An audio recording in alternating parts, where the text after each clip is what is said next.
Checkity check. Microphone check.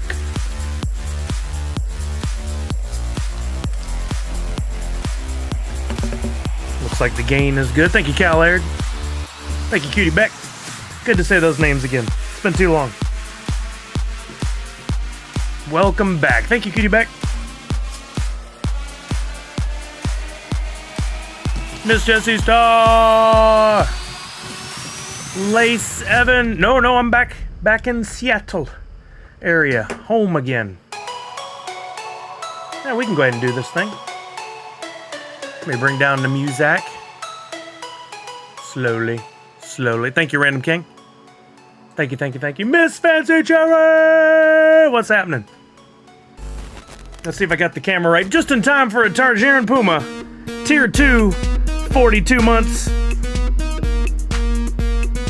I didn't stretch. Just kidding. What's up, Larry Nerd and Cheese? Lay 7. I didn't go through everybody here. Tarjaran Puma. Fishashella. Cal Laird, Cutie Beck, Miss Jessie Star, Random King, Miss Fancy Chair. Texas was wonderful. Not a long enough trip and also too long of a trip. You know how that goes. Finest Funko. What's up, baby? Punked. Ben B with a happy holiday Sully Squad. I'm doing well, and Texas was great. Unfortunately, Kelly had to work today, so she can't be on. We wanted to recap our trip yesterday, but I was still under the weather. I've been fighting the whole trip, cough and sneezy congestion, but today I'm feeling much better. I think I just needed a day at home. Guy Cott, what's up over on YouTube? How are you now? Welcome. My name's Sully. I'm a variety streamer, a Twitch partner, Gold Wax ambassador, and newest YouTube streamer. Only been doing this for a couple months now. Nessa, Tier 1, 41 months over on Twitch. How are you now? Thank you, RSV Hockey Dad. Jindai Hideo, what's up? Just going through all the happy birthday offers to see if any are worth the effort. Chewy Hawk, Tier 1, 40 months. Oh no, Cutie Beck, I'm sorry. Happy New Year, Guy Cod. It's only days away. I hope 2023 treated you well. There's still a little time left. Reminder, everybody over on Twitch. I point this way because this is my Twitch monitor. I'm on YouTube as well. If you can help out with a view, a like, a comment, whatever over there, I'd appreciate it. Official. Resubscribe with Prime, making 30 months. Merry Christmas, Sully. Welcome back. Thank you, Official. I love when I'm off for a few days and I come back and the subs are back up. We're in a level 2 hype train at 50%. We haven't done this in a minute. If we complete a level 5 hype train over on Twitch at 100% or more, everybody will get a minimum of 300 Sully bucks. Those are my channel points that you earn for watching my stream right now only on Twitch. I'm going to work on fixing that in the new year. I've got a laundry list of to-dos that I need to get done, and that's one to help the folks who are watching on YouTube. You want to talk NFTs? We'll talk NFTs. Yo, Larry with the STS guys over on YouTube as well. Thank you, Larry. Appreciate you. Geek Drifter said, hello, everybody. Merry Christmas, happy holidays, and happy New Year to you, too, Geek Drifter. SNJ Creators. Nat Della sent me your way, was talking to him about trying to join the Nerds Unite team. Well, welcome. I saw you gave me a follow. I think it was yesterday. Thank you very much, SNJ Creators. So to tell you about the Nerds Unite team, Nerds Unite is a thing that I created. Hey, Liz over on YouTube, thank you. It was my motto going back 12 years now when I first started podcasting under the Nerd Foo team name. It was my sign off, and it's become more than that. We are all part of Nerds Unite that are here. And as part of that, it's a daily thing we all live about coming together, lifting each other up, treating each other with respect, helping each other out. No negativity, no talking down to one another. A very rare thing on the internet. One of the things we've done, as you can see with the banners around me, is Nerds Unite for Extra Life. So Extra Life is a charity organization that raises money for CMN hospitals. And so far this year for the team, we're at $24,700. A little shy of our goal. I had lofty aspirations this year. We didn't quite get there, but the year's not over. We still have 4 days left. Who knows what might happen? Mr. Beast might drop by and drop 50 grand. We'll see. Personally, I am at, can you even read that? Is that 8831? I think is about where it's at. But if you want to join our Nerds Unite for Extra Life team for fundraising in 2024, we will be kicking things up in the beginning of 2024. There's no reason why we need to do it only in the month of November or at the end of the year. We can do it all year long. And in fact, we did this year. It's just times are tough for everybody. Money's stretched a little thin with the increase in gas and groceries and rent and pretty much every aspect of life except our salaries. It's been tougher, so we haven't raised as much, but we still did a wonderful thing for the kids. $25,000 essentially. Actually, it will be over $25,000 once all the donations are tacked on, because we still have a little money left from, I'll talk about in a minute, stickers and pins and all that good stuff that will go to Extra Life, and that should bump us well over the $25,000 mark. Going to medicine, research, equipment, long hospital stays, hotel stays for the kids and their families so that they can get the treatment they need. Every dime raised goes directly to them, and if you want to donate, you still can. Extra Life in the chat should bring up the link. But S&J creators, welcome. I'd love to know more about what y'all do. And then if we can work together in 2024 to make Nerds Unite Extra Life team even better, that would be amazing. Punk says, did everyone see the G Fuel deal? I got 2 tubs, 1 hydration tub, and 2 shakers for like 70. But what? That's cheap. I need more hydration. So what is it? What exactly is the deal? Let's take a look at that. We're going to jump all over the place today, but we definitely will talk NFTs, Guy Cott. We can't not. We have to. We'll definitely get there. I'm going to go to the official G Fuel site. G Fuel is a partner. They help me bring in some money. If you guys buy stuff using my link, which is always accessible in the chat, even if I'm not streaming, you can go to the chat. You can type in !G Fuel. It'll bring up the link. You click there. Take whatever the best deal possible is. If you take use code Sully, you get 30% off. No, 20% off. But if you see a better deal, look at this. New Year's Super Sale, 50% off with code NEWYEAR50. Display Geek, Tier 1, 41 months. What's up, brother? Do I know you? If you use code NEWYEAR50, you get 50% off of tubs, shakers, and more. This is a great time to stock up on your favorite flavors. Again, just use my link, which I'll bring up in the chat, and then use whatever code works best for you. Whatever one gets you the best deal, I still get a kickback off of that, and you save the most money possible. That's what I want for you. I just use my link. That's all I'm asking. We did finish a level 1 hype train. We got halfway through level 2. We didn't finish, but thank you everybody who subbed, resubbed, gifted subs. I appreciate you guys. What all can you get? All tubs? I'm clicking on it to see what all we can get.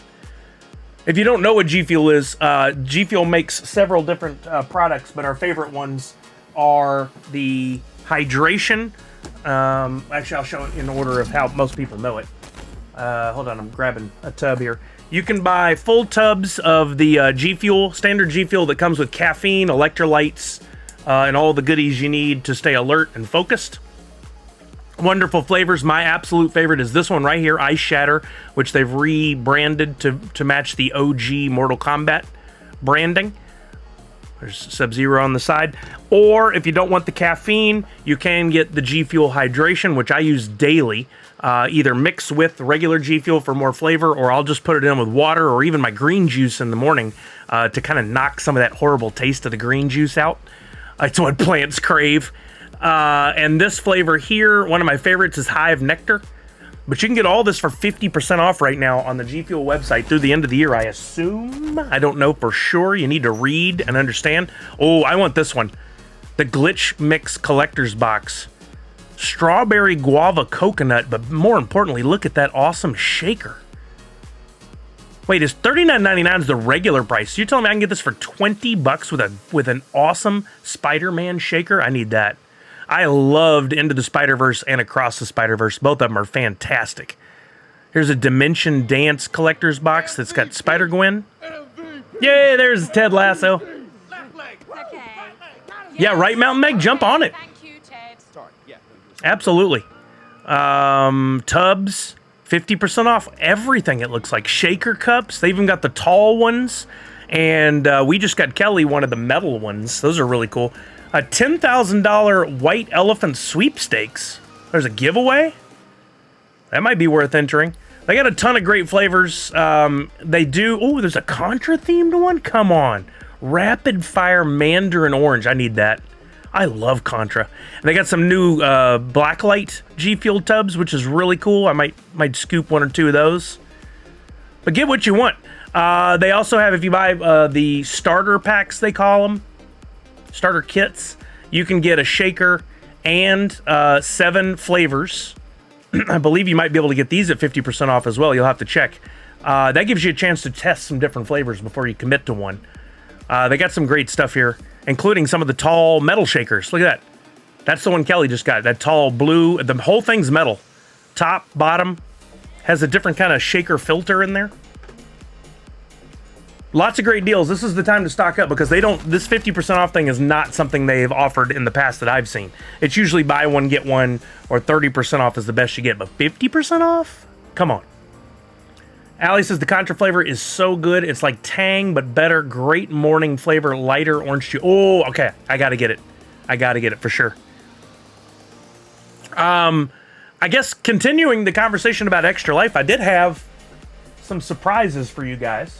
Where is the other box that I need to be looking at to show you guys? Oh, he's right. Never mind. I got it right here. Everything's in. Army Guy, Tier 1, 38 months. Let's go. Thank you, Army Guy. I hope you and the boys had a wonderful Christmas. Oh, the Pixel chat. Closed captioning wasn't on. I'll fix that now right there. There we go. S&J Creator says, yeah, I'm all about working together in the upcoming years. And yeah, my story is a bit of a longer one, but I'm just getting my stuff back up, trying to hit affiliate. I play mostly survival games and some shooters, always trying to help others no matter what. I have an open door policy for anybody that needs help. I love that. I love that. That's what we do here too. If you have questions about NFTs or the fundraising or anything we do, please, please, please ask. Jump in the conversation. All I ask is you keep it family friendly, meaning no cursing, lewd comments, anything like that, because we do have kids that watch, and positive. It's positivity first. We don't come here to well, sometimes we complain, but we try to do it in a constructive manner. We try to lift each other up, help each other out, educate one another. That's a big part of it, is education. People need to learn about things, and we live in a society where it's not necessarily favorable to admit that you don't know something. Guess what? There's a lot of things we don't know. We got to learn. And I'm here to help folks with whatever I can. What's up, Incredible Hulk? How you doing? Hey, Jan! I got to hang with Jan over Christmas. That was so much fun. Kelly finally got to meet her in person. We had a blast together. We played some Pictionary. Some of y'all on Twitter may have seen some of our drawings, and you had some good guesses at what they were. And the best thing I think that came out of our Pictionary game this year, other than the family fun we had, was that after probably 5 years of playing family Pictionary on Christmas Eve with the Sullys, this card came back up. The actual card that started it all and brought to us the superb owl known as Hoot. You see that top one right there? And what's really crazy about it is I drew the card again. I wasn't on the word owl. I had to draw a tractor, but it was that card years ago. I stood there and tried to draw an owl, and it was horrible. And at the end of all of it, nobody could guess it on either team. My stepmom, Celeste, goes, "Why didn't you just draw an owl?" And we all just rolled over, dying laughing, because, like, what was I was trying to do that, Celeste. It was just horribly done. And so then that next year, I learned to draw an owl and came back and drew an owl. That wasn't the prompt I had. I just did it anyway. And then when you guys started asking me to draw things, Jan told the story, and thus Hoot was born. Let's see. Learning is fundamental. I like that, Cal Laird. I like that. Seems like I've heard it somewhere. Display Geek is just here to confuse Sully. He does a good job at that. I hope you had a wonderful Christmas with you and the fam. Sean, looks like you got to reunite with family. That's awesome. I don't know something, but I don't know what that is, says RSV Hockey Dad. We all don't know what we don't know. My lewd comment is Burger Lounge, Ova, Whataburger. You know, at this point, Finest, you're not right, still. But Kelly did have Whataburger, and she was not impressed. I overhyped it. What she did have that she loved, and I'll let her tell you all about it on Friday, was she got her real first taste at true Tex-Mex. And let's just say she'll travel to Texas anytime to have some real Tex-Mex now. Sean said it's been nice. I'm glad to hear it, man. Really am. I hope the world traveling has worked well for you and your wife. the nomading nerds. I'm here to make Sully sing during Fortnite, says Callard. I love it. Jindai Hideo said, holy smokes, one offer was from Cap One Shopping. Doubled my points for the year, and I cashed out at $62 Grubhub gift card. That's a good birthday offer. That'll get you at least a portion of one meal delivered for one person. That's good. That's good. That's gotten so expensive to do Grubhub or DoorDash or any of those. You start with the prices of the items is already above what they normally are, and then when it's delivered, it ends up costing you 3 times what it should have. It's crazy what we pay for food delivery. She did love Shipley Donuts as well. Kolache she liked, but she just absolutely loved their actual donut. Yeah, you called it, Allie. All right, let's catch up on Extra Life, guys. I'm very excited to finally share with you guys. It was an ordeal this year, more than in the past, to get all the stickers made. And while we were gone, the company Sticker Mule, which I have struggled with so bad over the last few years, but when they do good work, they do good work. So I went back to them, and it saves us more money, which we can donate to the kids. The stickers from Sticker Mule arrived, and I was nervous. On the surface, I looked calm and ready, but I was very nervous that they were going to mess it up, and somehow they didn't. I know that's a horrible attitude to take, but they have caused me some pain in the past. So I reluctantly opened the package last night, and they got it right. Lay7 says Shipley's has the best donuts. Oh, they're so good. S&J creators would love to chat more outside of stream and share my story a bit more with you. Don't want to put all my business all over Twitch. How can I connect? Best way to connect with me, S&J creators, is probably via email. If you scroll down below the stream on desktop, super easy to get to. You'll see my... I think it's the Xbox McCracken5 at Gmail. If that's not the one that's down there, Sully at nerdsunite.online. Whatever you do, don't send me a message on Instagram. I'll never see it. I'm horrible at checking those messages. But down below the stream, or if you're on mobile, you'll probably have to, when you're not in the stream, go to About Me, and somewhere in there is my email address. If you don't get a response from me right away, please give me some time. I'm dealing with a lot of stuff here as the end of the year wraps up, but would love to chat more. Spaghetti on your sweater already? Maybe tonight. We're having spaghetti. Could happen. I hope there won't be vomit on there. I also hate Grubhub Plus through Amazon Prime, so delivery is free-ish. See, that's the problem. They say delivery's free, but then they charge all the service fees, which they get you with. But I also have the Grubhub through Amazon Prime, so it does help. Guy Cod on YouTube, sorry for the delay. What's your thoughts on the Mickey and Friends current pricing of legendaries? Also, what's your thoughts on the drop exclusive? I find it so hard with the USDC fees are killing. So, Guy, I made a few videos on YouTube here. I recommend going to check those out.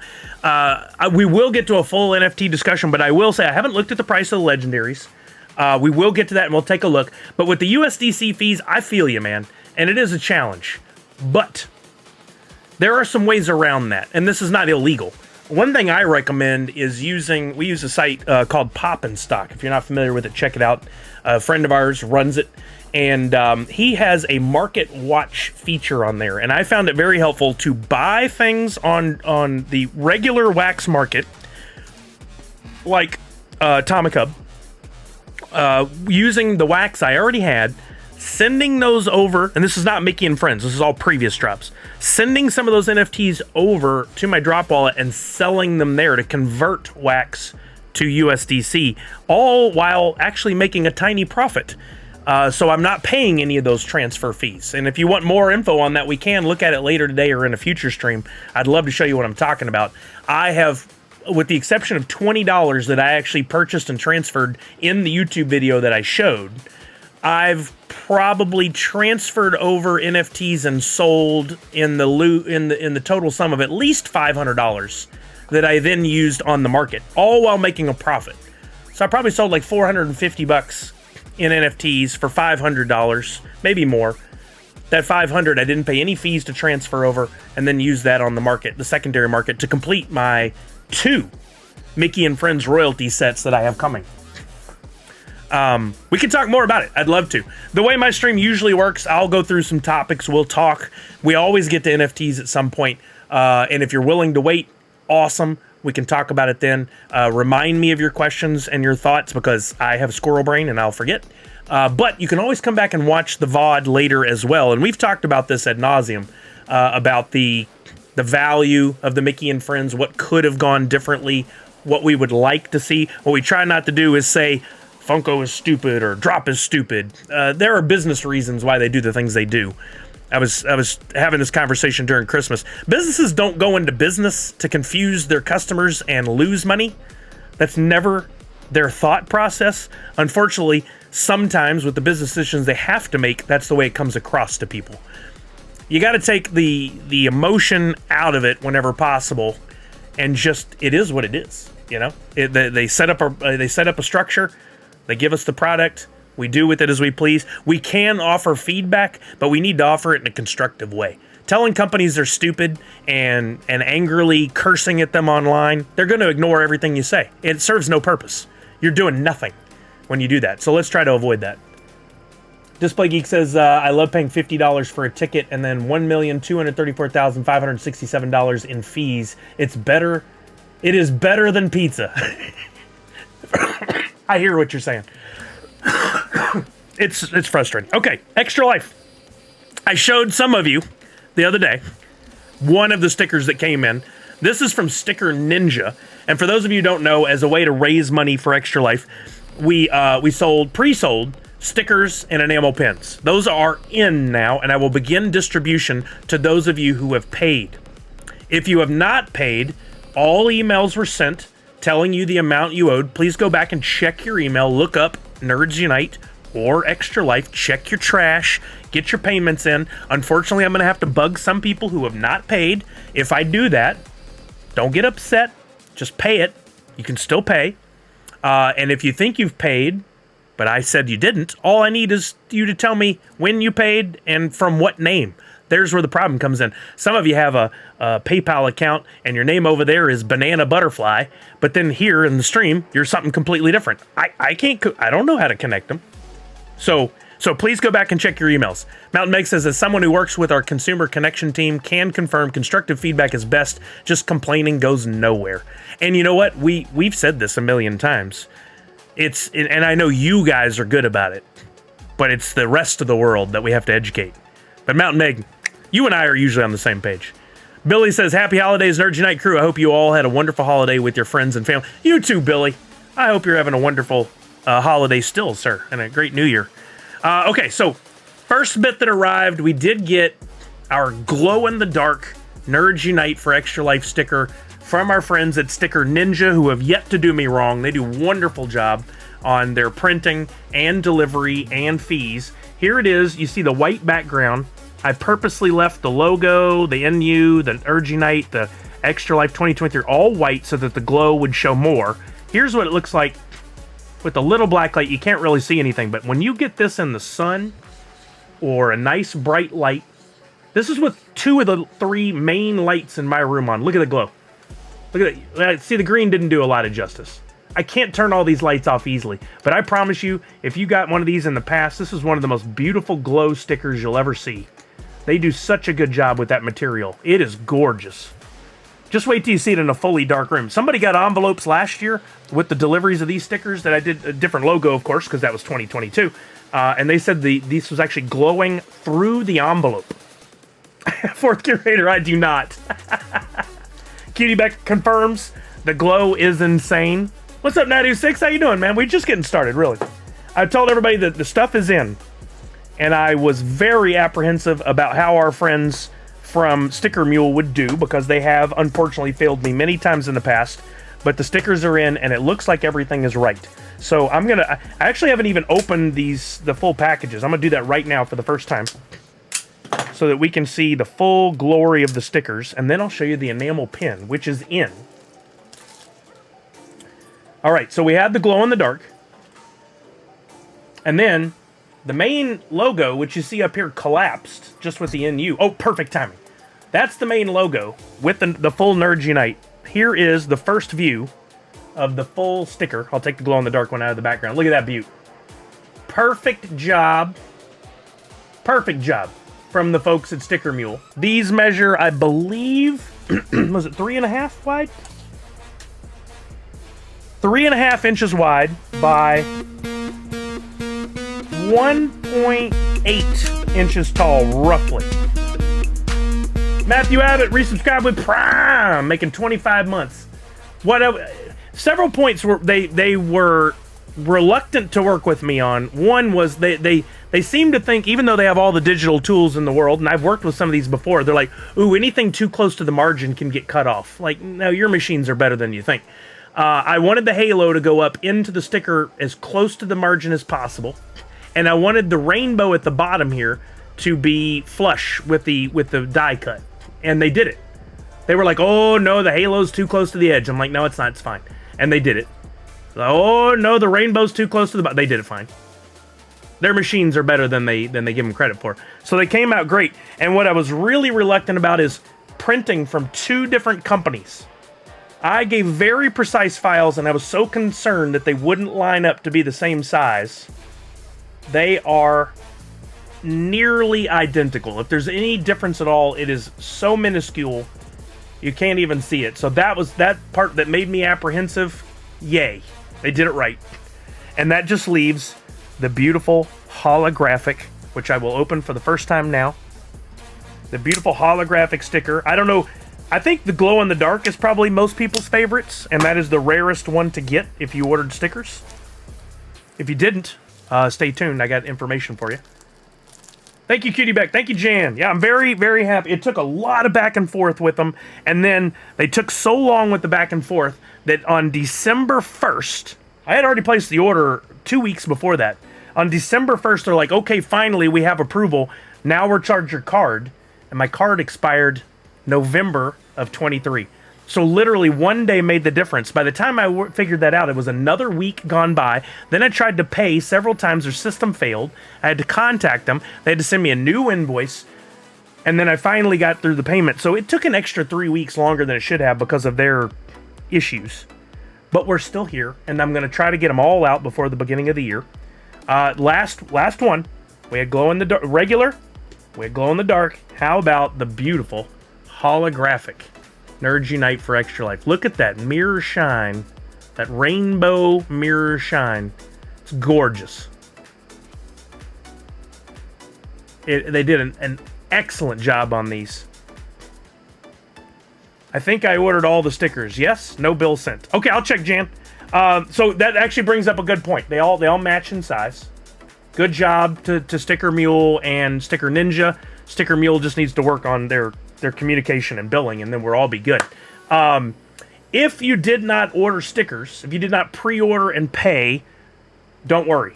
I'm going to go through all of this.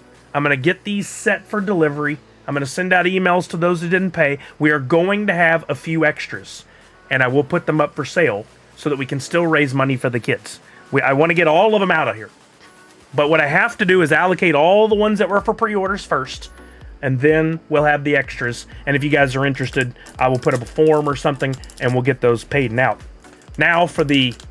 yes, Fourth Curator. To answer your question, yes, there are some extra pins. For the first reveal, I believe. I don't think I showed these before the break.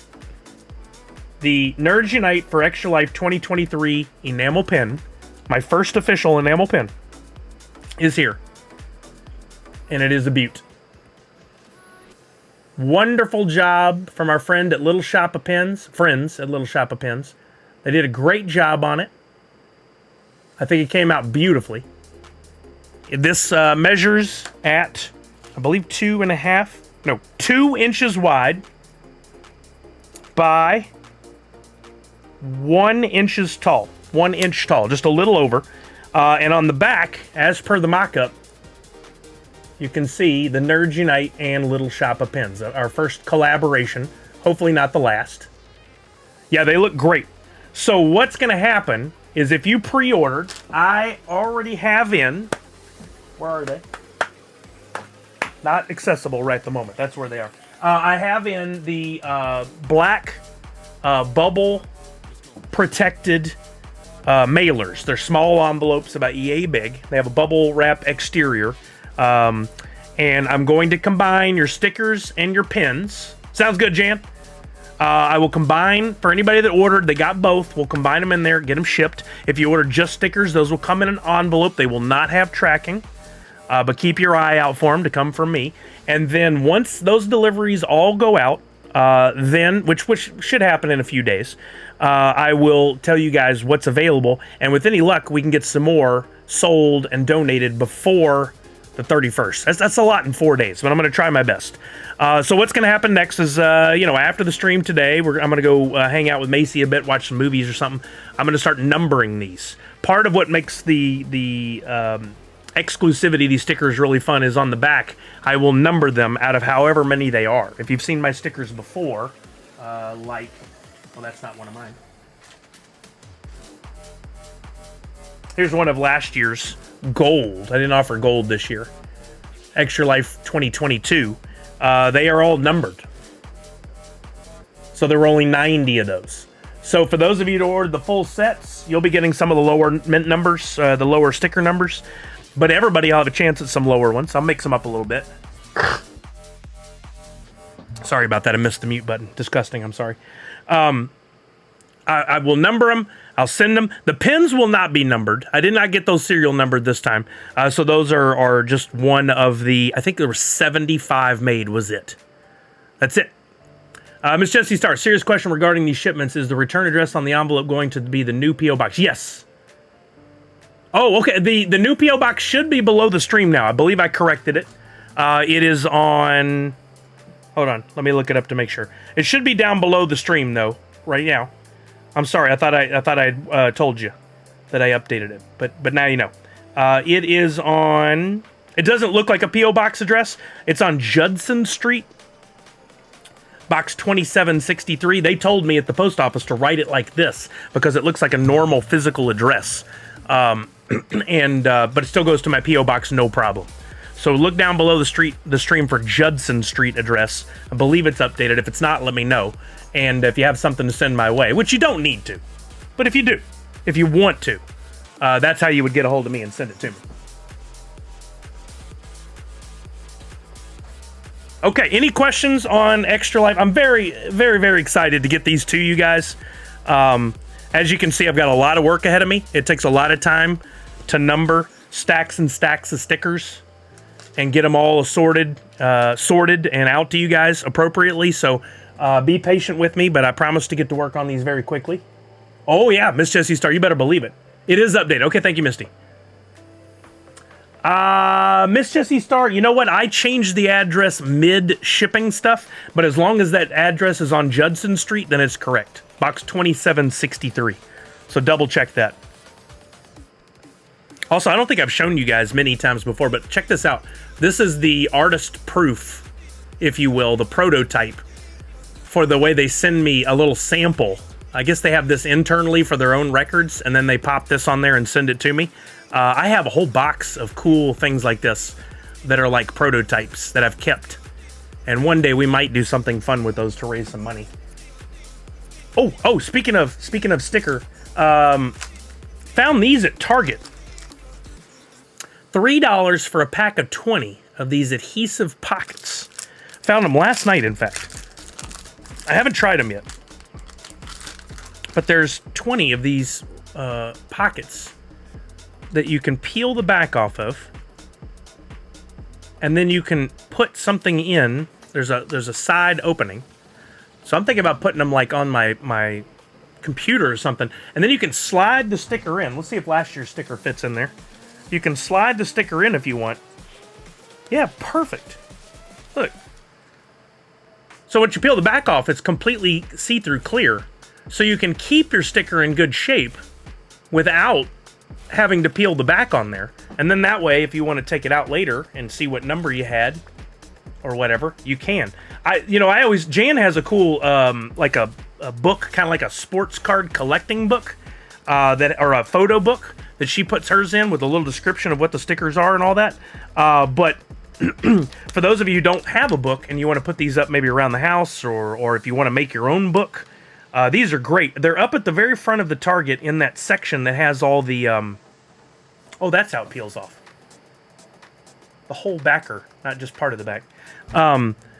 They're up at that front section that has all the cool, when you first walk in, and the stuff's like $1, $3, $5. That's where we found them last night. 20 of these for $3 of these adhesive back.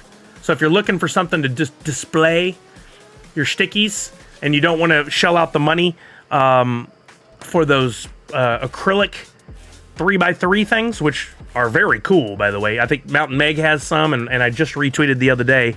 Was it Autumn's Toys that shared that? I believe it was. Has a cool wall display. Actually, let's look it up on Twitter here. I'll show you guys. Yeah, isn't it neat, Cutie Back? I definitely wanted to share that with you guys, and I'll try to drop a photo. I thought I retweeted this. Where is this? Yeah, here's look at this wall from it was NASCAR. My bad, not Autumn's Toys. It was NASCAR. Check this out. These are I believe 3-inch by 3-inch acrylic. You can get them on Amazon. And it's two pieces that come together. They're both pretty thick, and they come together.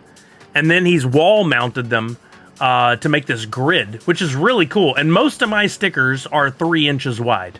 This year's Extra Life Nerd Unite for Extra Life sticker is, like I said earlier, is actually 3.5, a little over 3.5, because it was such a short sticker. I didn't want it to feel too tiny. So these might work. They might be too short, but I tell you what, I'll look them up here on Amazon real quick. I think if I don't have the link, I know Mountain Meg has had them before. I believe they're 3x3. They might be 4x4 acrylic photo frame. They're super cool displays. Let's see if I can find here. I don't remember how much they were. I want to say it was like 2 in a pack for like $12 or $13 once upon a time. I could be wrong on that. I'm scrolling through a few options now. There's a 5x7. You can get 1, 2, 3, 4, 5 of those for $40. That's 8 a piece. But these, I want to say they're 3x3 or 4x4. We'll land on them eventually here. Does anybody remember? Mock and Lazarus, tier 1, 42 months. Now, let me write square. Maybe that helps. There we go. This looks similar to them. 4x4, 3-pack, $22. So $7.50, $8, $7.50 a piece. And 10% off coupon with Prime 1-day shipping. In case you're looking for something like that, I think the 4x4 fits the stickers the best. I'll drop this link for those of you who are interested. If you want to look them up, you might zoom around a bit, and yeah, they're 0.8 inches thick when you put the two pieces together. You could double side them. That's what some people do. You can set them out; they'll stand on their own like that. UV protected too, so if you're putting your photos in there or your stickers or whatever, they shouldn't fade over time. Oh, Mountain Meg says, just whispered the ones I purchased in the past. Let me grab that real quick. Put them up. I'll bring it up on stream too. They may be cheaper. I don't know. Let's see. I know Mountain Meg would hunt for the deal. I sure would. They're called Magicool Premium Acrylic Photo Frame. Super sturdy. There's 1, 2, 3. It's a 5-pack for $28, which brings them down to less than 6 a piece. So that's a good deal. Here's the link. Yeah, that's a good deal right there. In fact, I probably should order some of these. I ordered once upon a time. I was gonna do a new series of custom stickers, and I ordered these, and I used one. Maybe you guys asked Gatos to show you on his stream. I made him one where I custom did the sticker, but then it was like a venomized thing, and then the ink from the sticker actually went out on the acrylic frame. I think it came out really cool. If you guys ask him to show you, he will. You can use like Posca markers and stuff on there, like these guys, to actually do some art on the acrylic frame too, which is fun. You could always like put the sticker in the acrylic frame and then put your number, your serial number. You could put like 10 out of 50 or whatever on there yourself, which would be cool. Yeah, they look good too. I don't know if they're the same thickness I would assume these are all coming from the same manufacturer. Yeah, they're 0.8 inches thick. They're all coming from the same manufacturer, probably. The only difference might be the connective pieces in the corners. You want to make sure, like this one from Mountain Meg, if you look closely, these corner pieces here where they connect seem to be further out to the edges than the one I showed you first, the first link. That's important because if you have a bigger sticker, you don't want those getting in the way. You don't want to make a hole in your sticker. You're trying to protect them. Yeah, so hopefully that's helpful to you guys. Between that and these cool clear, these are also, I want to say they're probably 4x4. They are just a little shy of 4x4. So you might, you know, depending on the stickers, some are more important than others. You might order either the acrylic frames or these adhesive pockets. I don't know if Target has them on their website. All right, show and tell continues. I got a lot of cool stuff to show you guys. I got some Christmas presents I'm pretty excited about. And I've got some other things. While I was on break, I was getting ready one day. Me and Kelly were going to go somewhere. And Priscilla put up the link for her Tamagotchi-styled pins. I was still confused as to why she called them pins, even though they looked like a keychain. And now I know why. Check this out. She had 7 left of her exclusive from DesignerCon, and I scooped them up. I scooped one up immediately. I left the other 6 for you guys. But here is already delivered because she is a frickin' pro. The Sune Tamagotchi style enamel pin, number 26 of 100. It's a beautiful pin. Look at that. It's just gorgeous. She did such a good job on it. And it has a little hole at the top. You can see the little hole there that one of those little keychain things goes through. But it also has backers. So it is a pin that looks like a keychain. And that I didn't understand before, and it makes perfect sense now. I won't take this one off the card, but I also ordered her the main one, and that came in, so I'll show you guys that one more up close. I normally cannot stand rose gold, but for this, I think it is perfect. It's the perfect combination of colors. So here it is as like a keychain, but still has the backs. So I think it's going to look really cool on a lanyard with the little metal piece that acts as a keychain kind of dangling off there. I think it's going to look really cool. And of course, the center section has the face that you can flip to make it different views. I love it. It's such a cool piece. And then on the back, of course, she still worked in her Art of Priscilla Wilson sideways. You got 11? Oh, Miss Jessie Star. Kelly would love to have that from you. Aren't they great, Dusk World? So don't forget, guys, I believe this one is the open quantity one. I believe you can still get it. In fact, let's look up Art of Priscilla Wilson right now. And let's go to her website, and I'll drop the link for anybody that might be interested. I don't think she has any of the DesignerCon exclusives left. But you might take a look anyway. Let's see. Are these still here? She didn't sell out all the way, did she? Limited one is sold out. Thank you. Here is the website with these, and a better image than what I just showed you. Some good close-ups. You can still get the digital pet Sune pin, which is the rose gold pink. Wait a minute. It does show that the DesignerCon exclusive blue variant. Oh, no, it does say sold out. Sorry, I didn't see that switch. My bad. I thought I found something amazing for you guys. Thought maybe she had 1 or 2 left. But I'll drop the link here if you want to support Priscilla. And God knows she supports all of us. She's amazing. More than anyone ever at any company has supported the Nerds Unite community. Priscilla does. She's given us, like me, multiple times the opportunity to do a pop-up at her booth, which she doesn't have to do, and she does. She gave the guys at Neon Space a chance to do it during DesignerCon, which I can't wait to hear how that went for them. She asked, I placed this order, and she said, Sully, can I send you some more prize stuff? I'm not even going to show you what's all in here, but this is heavy. She sent me some more box game giveaway surprises here that I will be sharing in future box games. So you guys keep your eyes out. On Fridays, most Fridays, we play the box game. If you're just lurking and watching, what's up, Professor Josh? How are you? Sorry if I missed your YouTube comment for a while. Still getting used to having 2 sets of comments over here at the same time. I don't combine them where I see them. So I apologize if that took a while. We were just talking about our friend Priscilla Wilson, aka she makes Sune. She goes by Valor and Vellum. She's got a lot of names, but she's amazingly generous. A great example of what Nerds Unite is all about. She's making a business out of her art. She's making amazing things. She's going to continue to grow and become even more well known than she already is. Yet she takes time to support us in her extra life endeavors and so many other things. And one of the best ways we can support her is to share the stuff that she posts, purchase when we can, get in those lines at the cons. You can't always buy everything, but you can buy a little something and support her, because the more stuff she sells out and the bigger her brand becomes, we can all just ride those coattails. I'm just kidding. Priscilla's amazing, and we should support her in every way possible.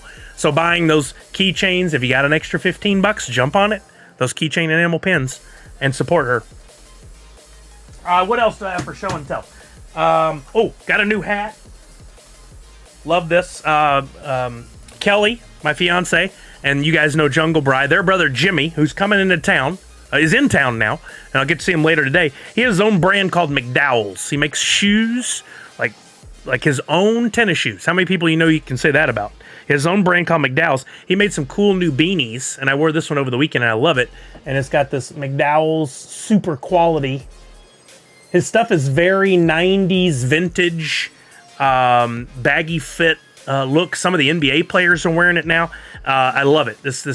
I love bright red, and I love that logo that he came up with for this new line of super quality. Super cool.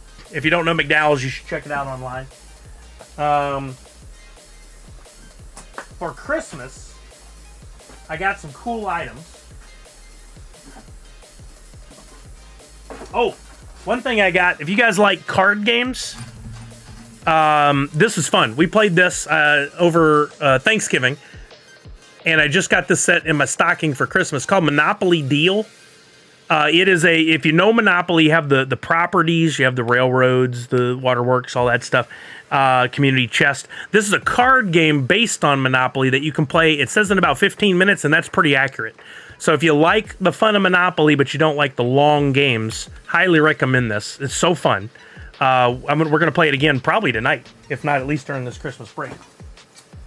Then Macy got me this, which I haven't even taken out of the box yet. So cool. Ted Lasso Believe Lite. Can be USB or battery operated. I haven't even taken it out of the box yet. I want to put it up here behind me somewhere because I love... I still need to find my Extra Life light. Oh, no, Natu 6. You'll have to go back and watch the VOD, but don't worry, I'll show them again in stream tomorrow or something. Oh, that's so cool. Look at that. And it lights up. I just need to get some batteries and a screwdriver to undo the dock on the back. And it has wall mounts, so I can either put it up on the shelf behind me or maybe elsewhere. Oh, you know what? On the side there would be cool. The curtains kind of cover up the side. But she got me that. And another game to play. The Real Deal Monopoly Ted Lasso Edition. Love this. Instead of Community Chest and, what's the other one? Community Chest and Chance cards, you've got Smells Like Potential and Believe cards. And then the pieces are biscuits, like biscuits with the boss. Toy Army Man, if you know Ted Lasso, you get these. Ted's Visor, the Believe sign, a teacup, dirty brown water, and goldfish. Be a goldfish. Look at all the pieces there, and all the money has, it looks like an English pound, kinda, with Ted Lasso on there. I love this. I can't wait to play Monopoly Ted Lasso Edition. And last but not least, in 2023, there were a bunch of pops and pop moments and stuff like that came out. But there was literally, I think, maybe only 5 that I was like, I have to have this. This is so cool. And I still hadn't bought this one. And Kelly and Macy got it for me, and it is the Indiana Jones Boulder Escape. I just thought this was one of the coolest things Funko ever made, and I just didn't buy it for myself. And then it worked out that they got it for me for Christmas in a very minty box, might I add. Yeah, I was very excited about this. I'm going to take it out of the box here. Trying to be very careful. I should have opened the bottom, but we're already committed to this now, so I'll just be careful. I think I'm going to get this one out of box and find a shelf spot for it. Because I think it's so cool. Oh, I like this. The insert in the back is a treasure map. This is just such amazing detail. And, oh, it's a bobblehead. How cool. Some people hate them for some reason, but look at this. Look how cool that is. Indy running with the golden idol. You got the Indiana Jones logo down at the front. You got the giant boulder. It's even got some stuff attached to it as it slides down, rolls down, tries to get Indy as he runs away. That gives it, like, the bobble makes that one even cooler. It looks like he's running to get away, like action shot. I love this. I literally was one of maybe five things. I need to make a list that I had to have from 2023. It is hefty. It's so cool. I really love that. I would love to put it on a shelf behind me and somehow have a thing that makes the motion continually go. $10 a time. I hope that's what they paid. That's amazing. That was what, retail $39 or $29? Probably $39. That's a hefty boy. Shipping on that would have been pricey. It's getting warm in here with the sweatshirt on. I may have to give up on it at some point. I got some other cool stuff, but those were the things I thought you guys might like. I got Kelly a really cool jacket, which I can show you guys now. Unfortunately, I don't know if it fits. I tried to get the right size. And I even read on the measurements and stuff. I got a Texans hat. This hat, Kelly got me this. Love it. This is the cancer hat that they made. It's got the new Era logo on that side. Got the NFL logo. And then we got the Crucial Catch logo on the back. I needed some new Texans gear. We went to the Texans-Browns game. My Texans did not play well, but her Browns did. The funniest thing was walking around the game, so many people seeing her in Browns gear and me in Texans gear came up with comments, and they were all great. No one was rude. Yeah, I did wear it to the game. That's right, 96. No one was really rude. There were a lot of people like, "Are you two okay?" Or one guy came up while we were in line at the pro shop. We were looking to see what merch they had, which they had some cool merch. I just couldn't spend the money. Was like, "Sir, is this lady bothering you?" The funniest, though, was we were walking through pre-game. We were walking through the tailgating area and walking through holding hands. People know we're together. And a guy this is in the parking lot before the game wearing full referee gear, like cosplay. He jumps out, blows a whistle a couple times, and throws a yellow flag at Kelly's feet. It's like, offsides. It was so funny. Oh, Ventura. Gosh, I'm so glad your Cowboys got beat over the weekend. There's still a chance, Ventura, that the Texans and the Cowboys can end up with the same record. You think about that for just a minute. Your team is stacked, and you got really great players. My team, not as bad as the Browns, is falling apart. We're every week something's different, and yet we're only a couple games away. It could still happen. What's up, Jace? Meanwhile, the Browns, who have over half, think about this, over 50% of their roster is on injured reserve right now.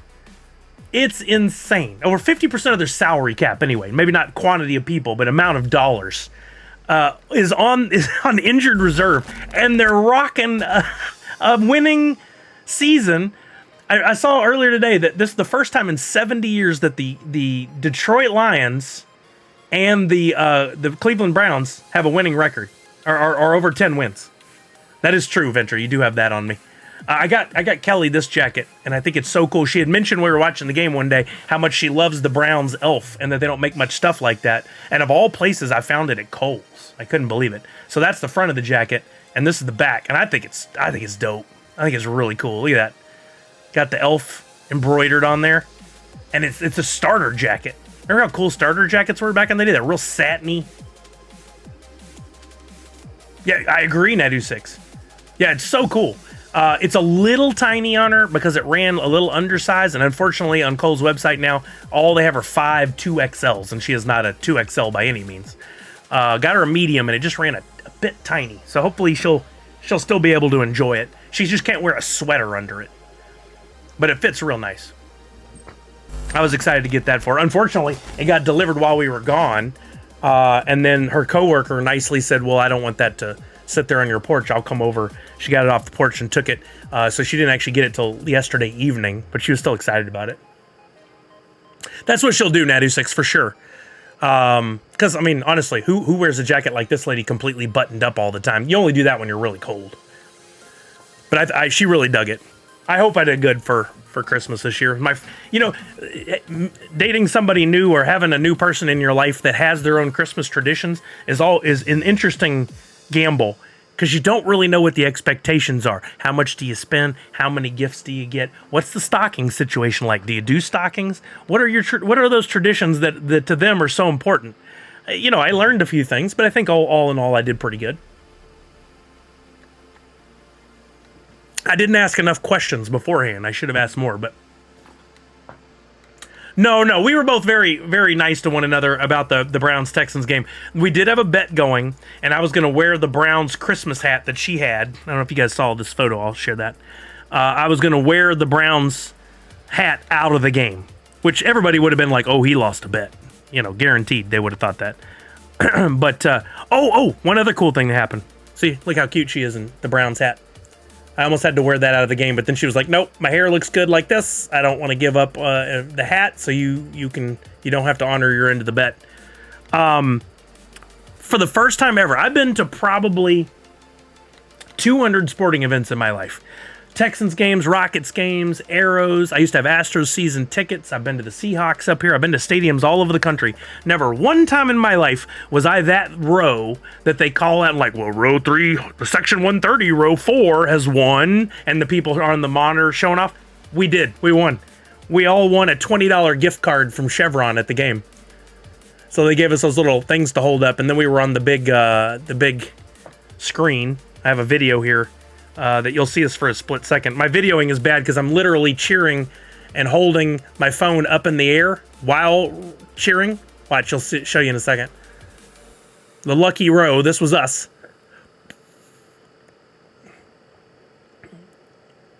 Section 130, row D, that was us, not 0. And as they pan across, you'll see Kelly, and there. You can see her in her Browns hat, and me holding my arm up in the air, videoing this while cheering.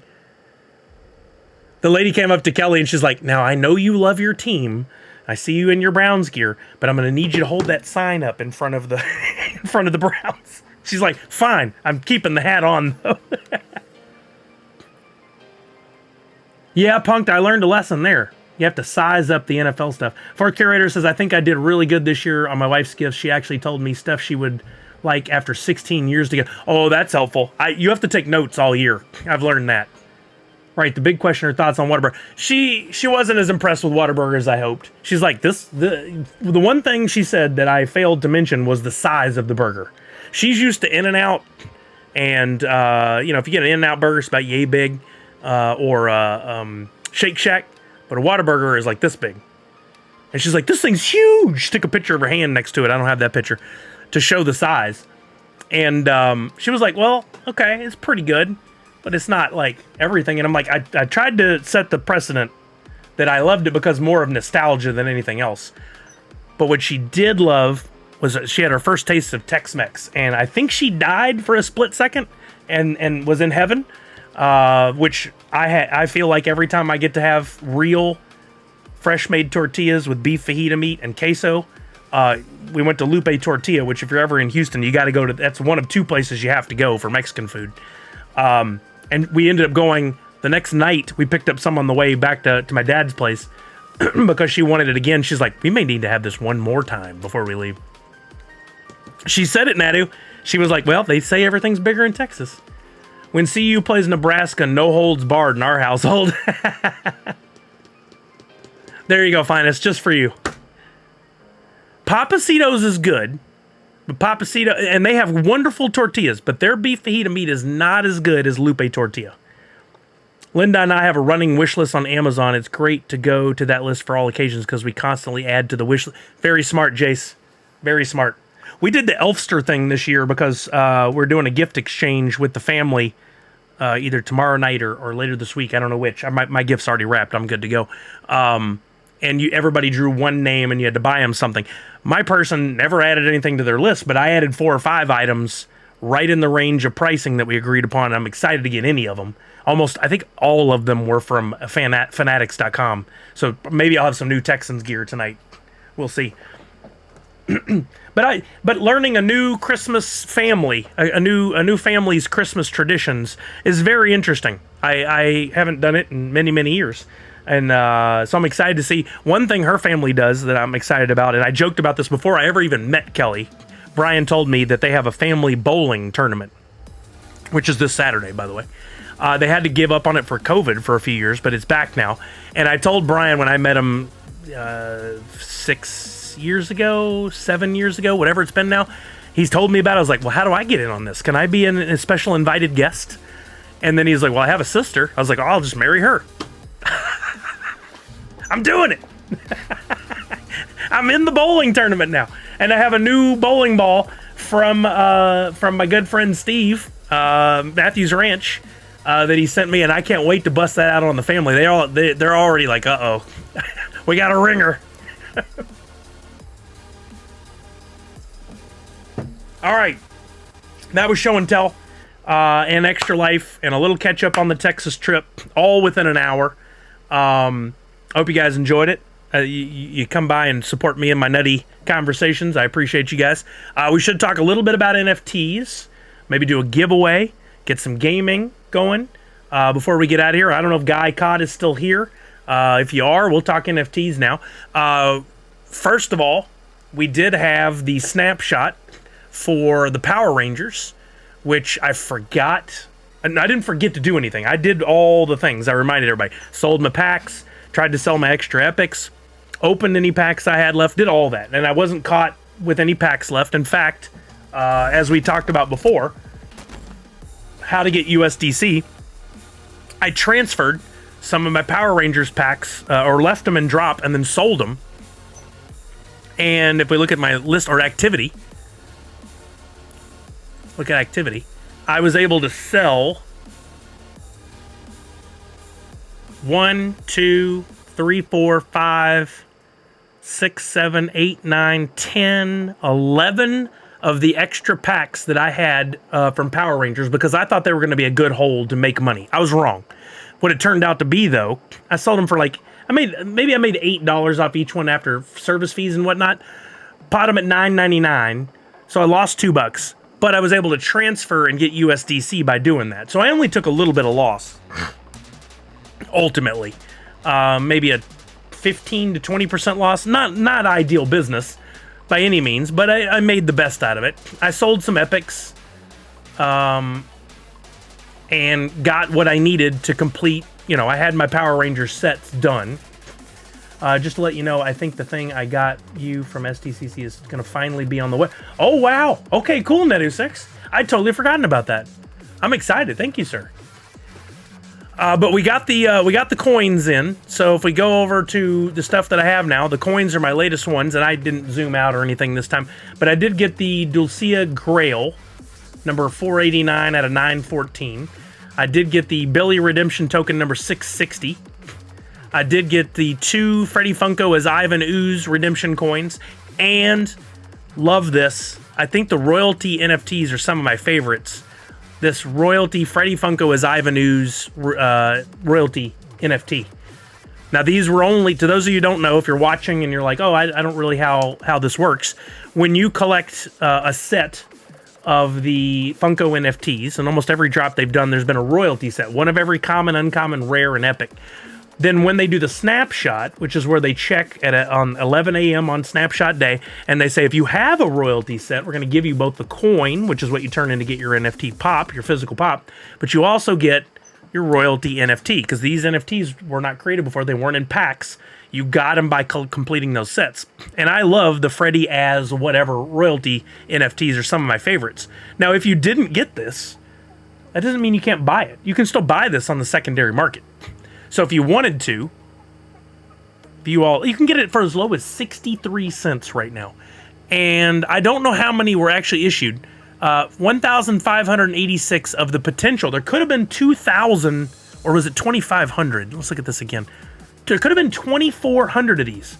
But because 2,400 royalty sets were not completed, instead only 1,586 were, the quantity of this NFT is now lower than pretty much any other NFT in the set, except for the Grail and maybe the legendaries. I don't remember what the quantity on the legendaries were. The Billy was 1757, so it's actually lower than most of the legendaries. What you have, and what most people overlook here, because they overlook the value of the digital collectible. People see the NFTs as kind of like the byproduct, or just the blech, I don't need anymore. I think it's a big mistake on their part. We're in an ever-evolving world, and we're getting to the point now where people are getting more and more into digital collectibles. 5-10 years down the road, maybe even 2, who knows. For those who have accepted digital collectibles, and we have a whole generation of kids who I feel are more apt to collect things digitally than physically, maybe a nice balance of both, either way, you have a limited Funko piece, 1,586 in the world. If it's a piece, it's a pop that's 1,586 pieces. We know those are pretty valuable. Could this go up in price? Sure could. Could it go down in price? Go to 0? Sure could. I, for one, like to go back and buy some of the royalty, legendary, Grail NFTs that I did not get before the snapshot when they had major value. And I like to add them to my collection. So I can always go back to the radar, as I call it, the sonar thing. I can go to Power Rangers, and I can still collect. So if I want to buy an Aisha legendary NFT for 38 cents, I can do that. And I can add it to my set.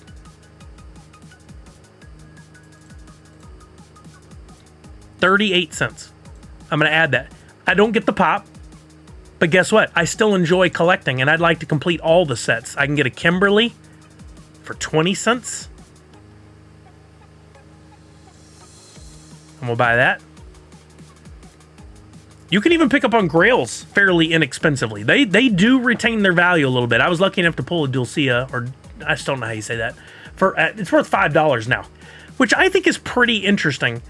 That there's a $5 value on something that's limited to, I don't know where that ended up. There were 999 of these potentially, but some were never opened out of the packs.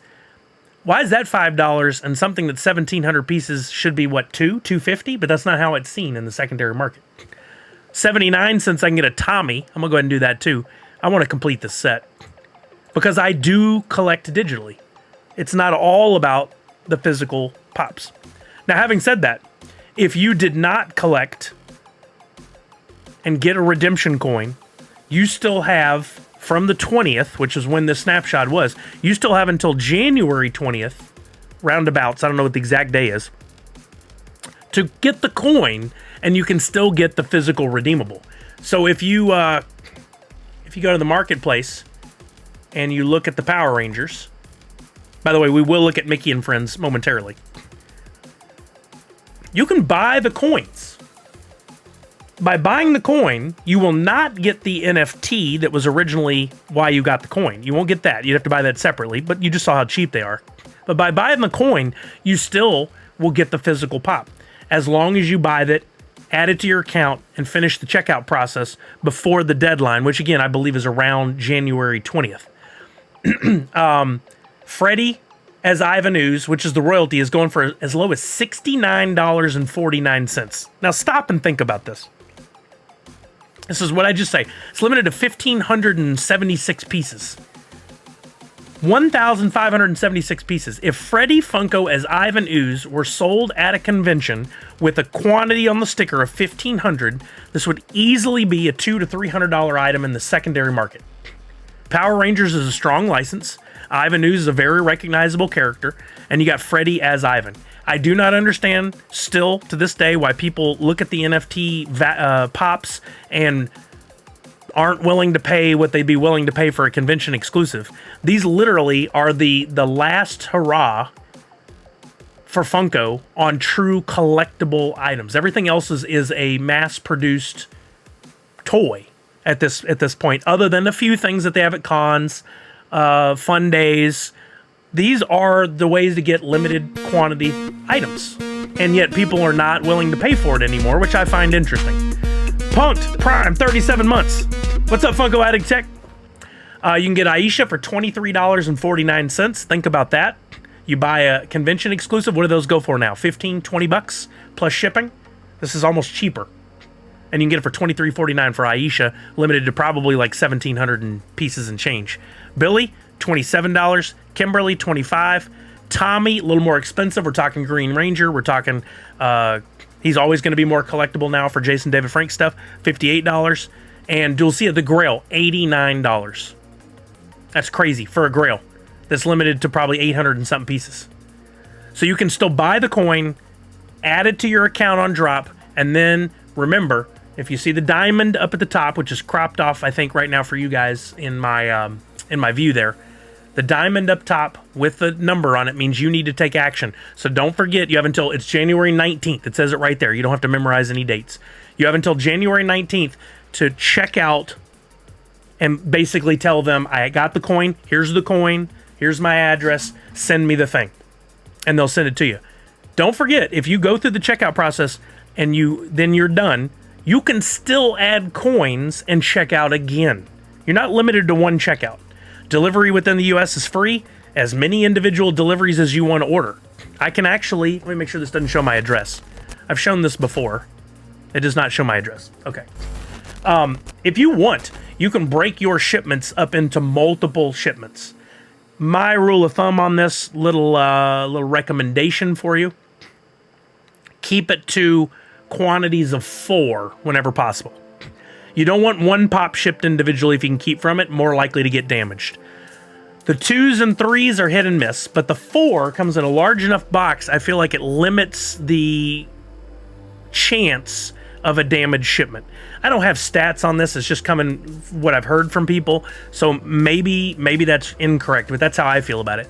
So in this case, I have 4 items. 2 of Freddy's, 1 of Billy, 1 of Dulcia.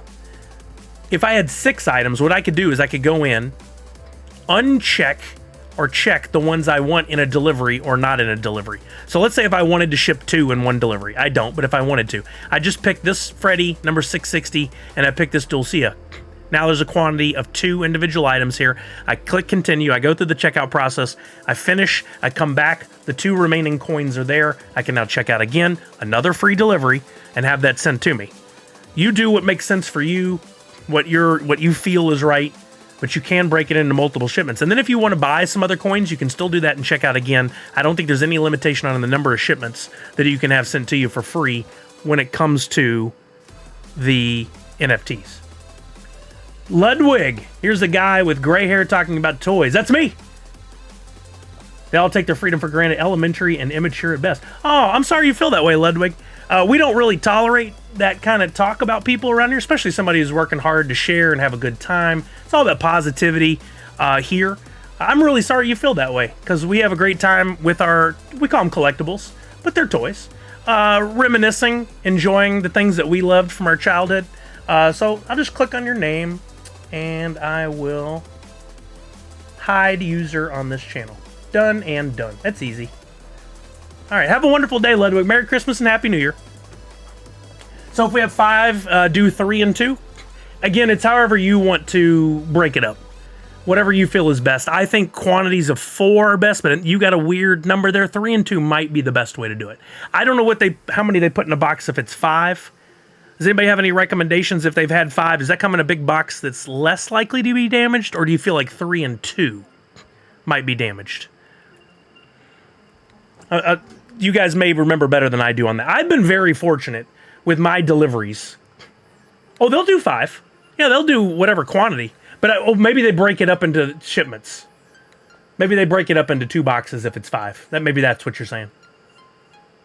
Huh. Yeah, it might be worth experimentation for the future.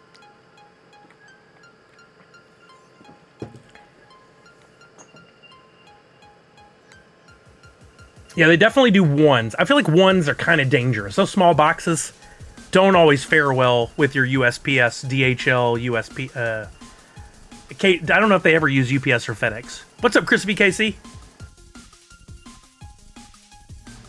Thank you, Liz, for the help on the moderation. I really do wish that everyone could enjoy this stuff the way we do. I've heard many negative comments in the past, and one of the stories that I thought was most interesting was when Steve and I were doing Nerd Foo years ago. I mean, I really enjoy comic books and collectibles and stuff like that. And somebody came along and told somebody who was watching our stream regularly and listened to the podcast. They came by his desk at work and said, "What are these toys on your desk? What are these dolls?" And he felt kind of bad and asked us, like, how do you handle stuff like that? And I'm like, it's really interesting to me that someone will come along and trash us for enjoying something. I said, next time that they come to the office on game day wearing a jersey for their favorite player, which is perfectly acceptable, I do that too, tell them that you love their cosplay. See how that goes. We enjoy what we enjoy, and we should be able to, without the fear. I don't fear it. Go ahead, talk whatever trash you want. Without the fear of somebody coming along. Don't yuck other people's yums. People should be able to enjoy what they enjoy. That's the world we live in. Unfortunately, there are those who come along to tear us down, which I could care less at this point. I've been told I'm stupid by so many different people for collecting things, and it doesn't slow me down one bit. I enjoy it. I'm going to continue to enjoy it. Papa Dua says, we got 6 in a shipment. 5 could be a 2 and 3 sorter. Oh, you're right. So they may break it up just depending on what makes the most sense. My brother's friend did that this weekend. Did what? Fantastic for Pops? Cosplayed in a jersey? So did I. I was wearing my Andre Johnson jersey to the Texans game.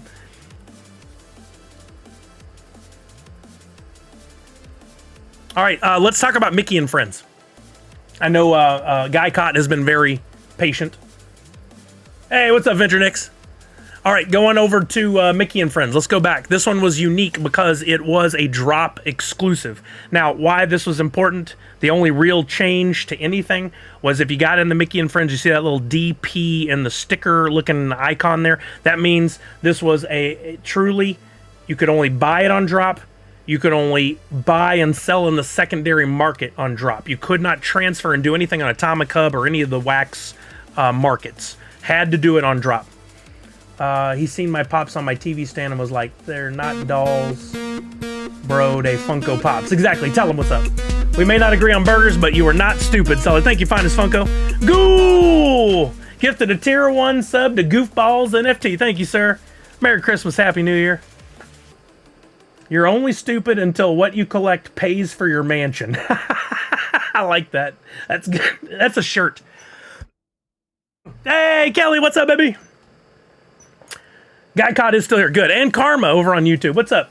Karma, I hope you had a Merry Christmas. Same to you, Ghoul. Told him those Pops, even out of the box, are worth more than your jersey. That's awesome. Man, just enjoy what you enjoy. Okay, so Mickey and Friends was a drop exclusive, meaning you could only buy and sell the packs, the secondary market, all that was on drop. Why is this done? We don't know. Funko made a business decision. They own drop, so it's essentially Funko's decision.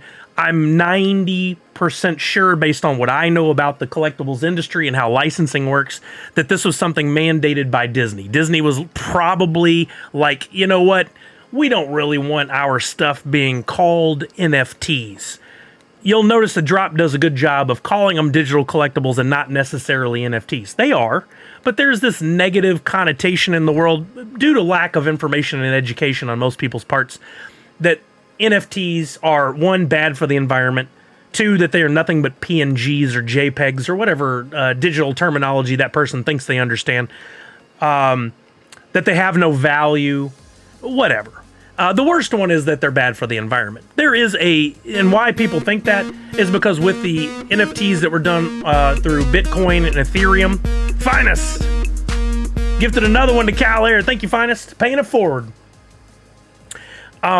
They used to be very bad for the environment, not wax NFTs. Not in all NFTs are created the same.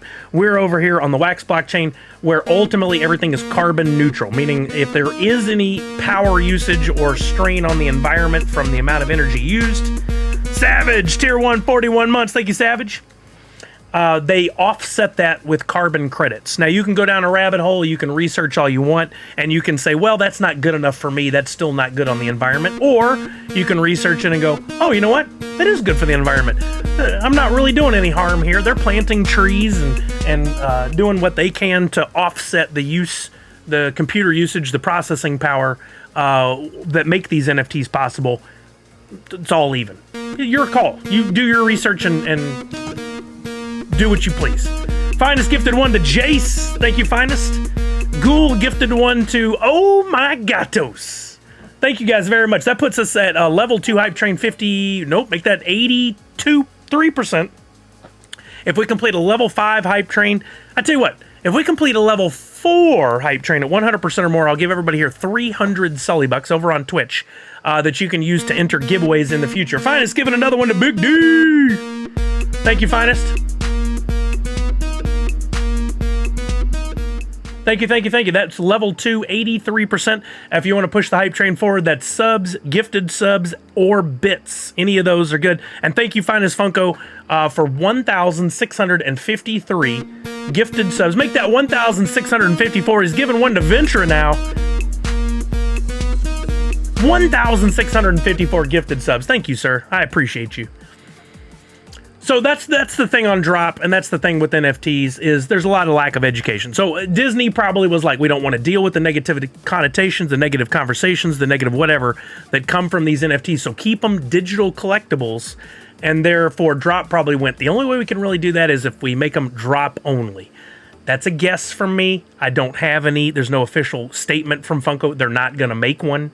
It is what it is. Unfortunately, it scared a lot of people away because they weren't quite sure, one, exactly what that meant, even though we tried to educate everybody. Finest gifted another one to Jedi!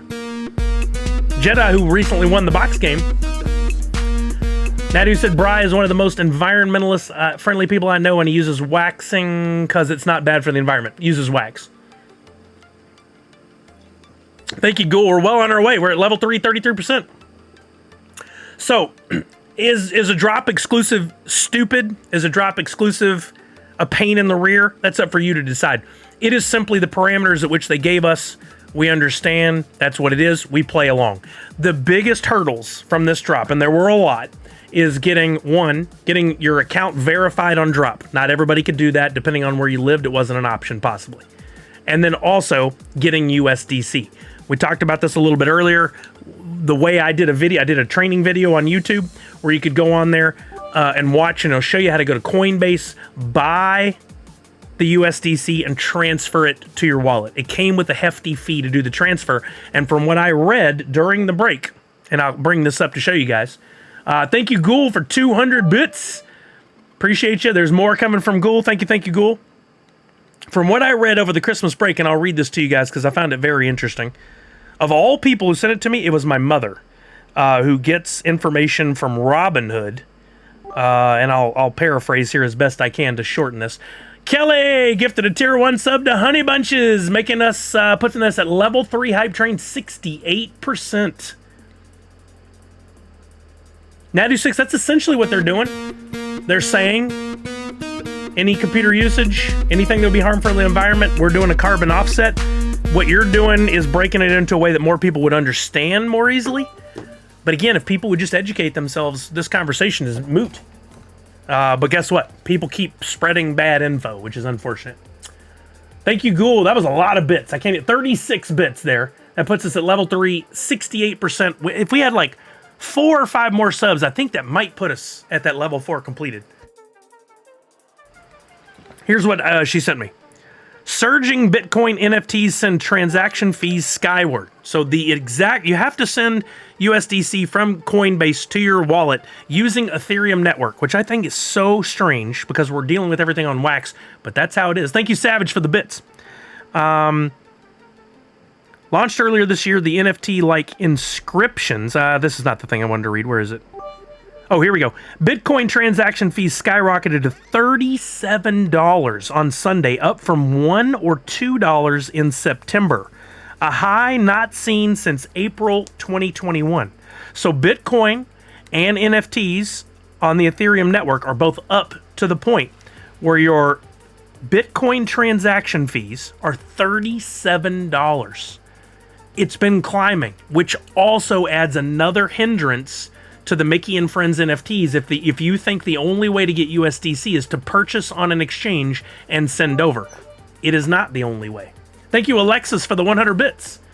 Tune 2K, I had to pay ETH fees last weekend. They are crazy compared to Wax. Yes, they are. They absolutely are. Odnar, tier 1 sub, 28 months. Happy holidays. Happy holidays, Odnar. I hope you're doing well, sir. We're at level 4 hype train now. I think, are we still level 3, 99%? We're so close.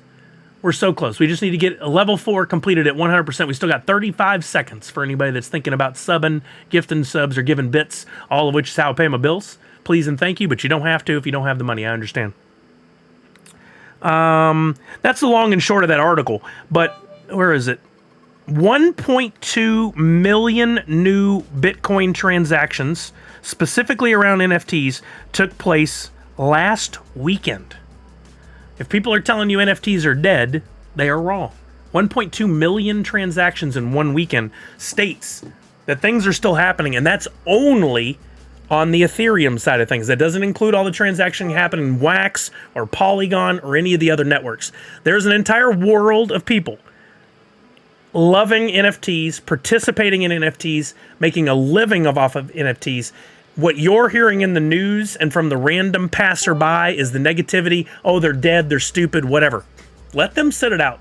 Make your own decisions. Educate yourself. Don't just listen to other random people. If they do say that, go, oh, could you give me some evidence as to why you think so?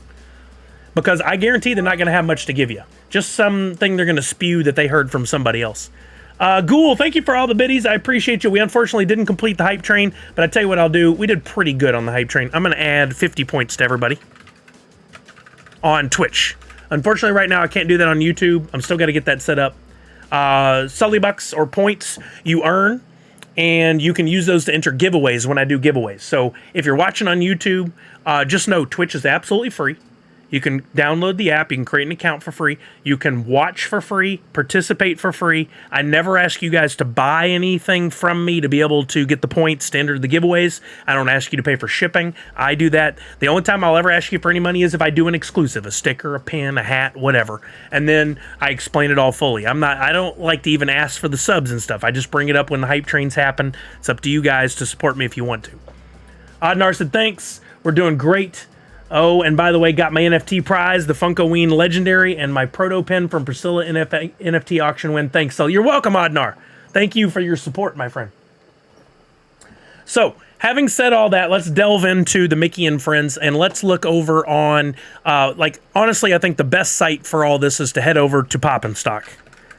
This is an external site run by our friend that gives you stats, sale prices, going prices, rates, etc. on different drops. If you look up here in this middle bar on Poppin' Stock's website, go to Mickey and Friends.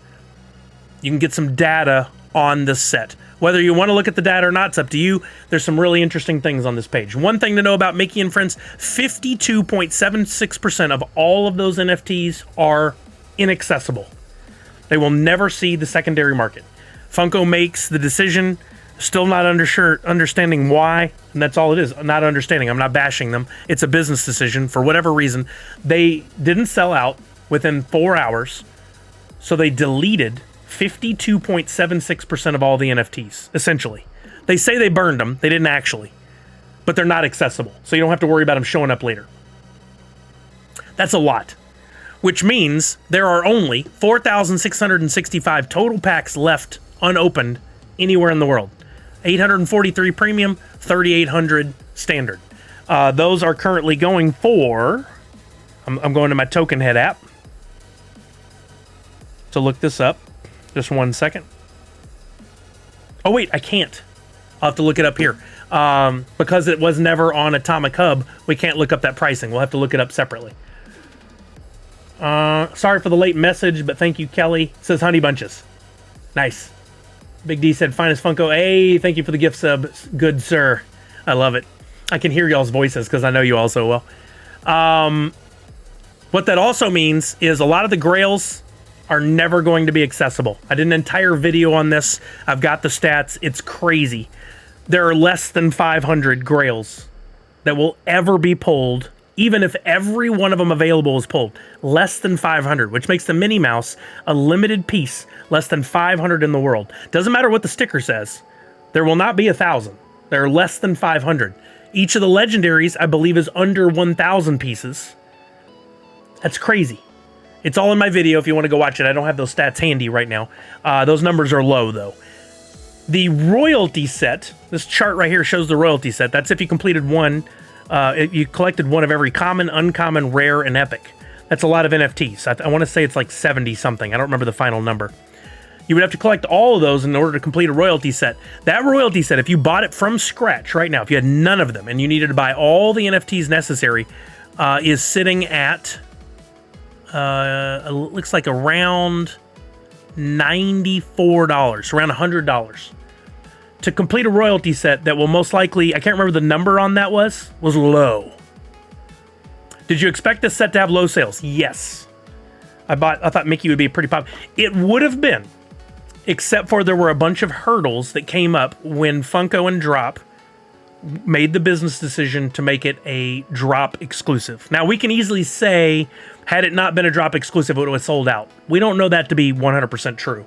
I think the sell-through rate would have been a lot higher had it not been a Drop exclusive, and maybe if the art on these had been a little bit more unique. A lot of conversation going on YouTube videos and whatnot. People going, they're cool, but Minnie's like she always looks.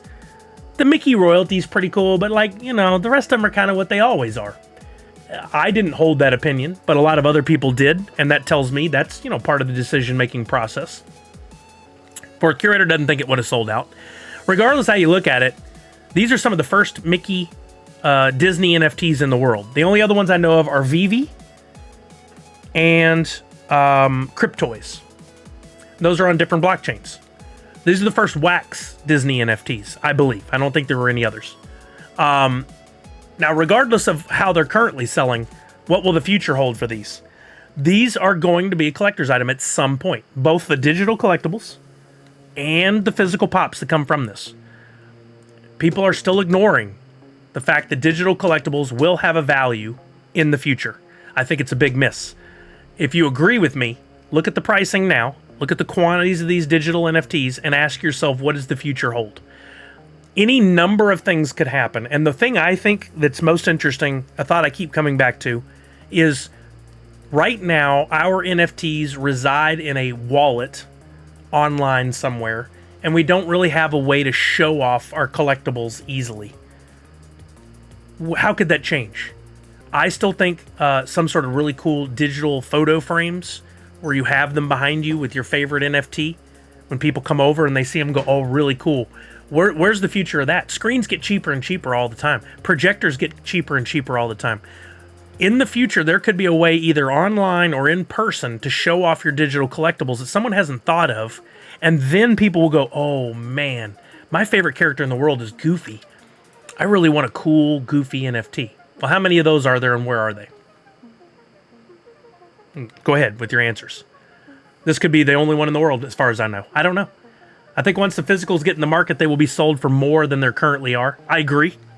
I think the physicals are a whole other conversation, but they absolutely will go up in value as well once they hit what we call the tertiary market. The primary market is when packs go on sale. Secondary market is on the Drop Marketplace. Tertiary market, or third, is eBay, Mercari, Facebook groups, conventions, etc. Now, let's look at the Market Watch, and we may be able to get a better idea of value. If we go to Mickey and Friends, or is it under Disney? Mickey and Friends. Hit submit. We can see, I believe, the current going rate. A standard pack is going for $11.25. A premium pack, interestingly enough, has increased quite a bit. And the going rate is $39.45. Now, why did the premium go up so much, but the standard went up very little? It really doesn't jive. Standards will probably go up more. The commons are about 5 cents a piece. Uncommons, which are even more rare, but are still 5 cents a piece. Rares, anywhere from 17 to 80 cents. Pluto going for 80 cents. I don't know why. That's interesting. Epics going anywhere from 5. I don't see any under 5. All the way to $18 for Goofy. Boy, am I happy I completed my 2 royalty sets for way under these numbers. Day 1, I completed my first royalty set, all the epics, for $50. It's never going to be cheaper, I don't think. And now, if you added all these up, add that column up at an average of about, let's call it $8 or $9 a piece times 13, you're looking over $100 to complete a royalty set. Legendaries, this is mind-boggling. Daisy Duck, $23. You're talking about a pop that's going to be limited to, I think the number on this was under 1,000. $23. Show me another pop in the world, LE 1,000 or less, that goes for under $23 or under. You're not going to find it. Unless it is absolutely, the box is just trashed. But it's just a standard, like slight damage or no damage. There's no way it goes for $23 or under. You could snatch up those right now and pretty much guarantee yourself a return in the tertiary market. Donald Duck, $38. That's still cheap. That's still cheap. $50 for Goofy. I'll let you determine if that's a good price or not. I think it's still a good price. Remember, all these are probably under 1,000 pieces. I put it in my YouTube video before. I actually have that graphic somewhere. Let me bring that graphic up real quick. I think I have it on Dropbox, and I can tell you these numbers.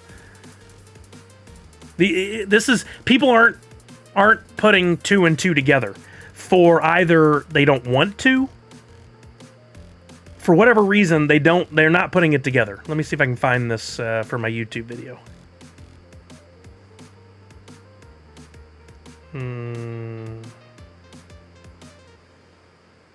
Here we go. I've got the graphic. I can quickly show. I don't have it easy enough to bring up here on screen, but I can show you like this. This was the graphic I made for my YouTube video. So originally there were 1,800 of each legendary, but after Funko made the decision to delete 52.76%, make them inaccessible. That's the only right term. They weren't deleted, they weren't burned. There's 850 max of each NFT. There might be a little bit of a fluctuation there because we don't know what's left in packs. Could be 855, could be 860, could be as low as like 840. We don't know. The Grail, 472. In the world, that's it of the Grail.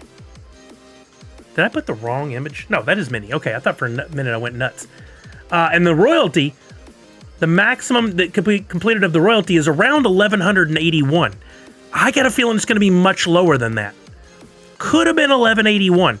I'm betting that all of these pops will be under 1,000 pieces with the royalty under 470. Guys, can anybody tell me, and I would love to place this bet and come back later and look at it, can you tell me that any of these pops, Daisy, Donald, Goofy, Pete, Minnie, or the royalty, will go for less than the pricing they're going for right now? But the only one that might go for less might be Minnie, which has increased to a lowest price of $217. I bought mine at $160 or $170.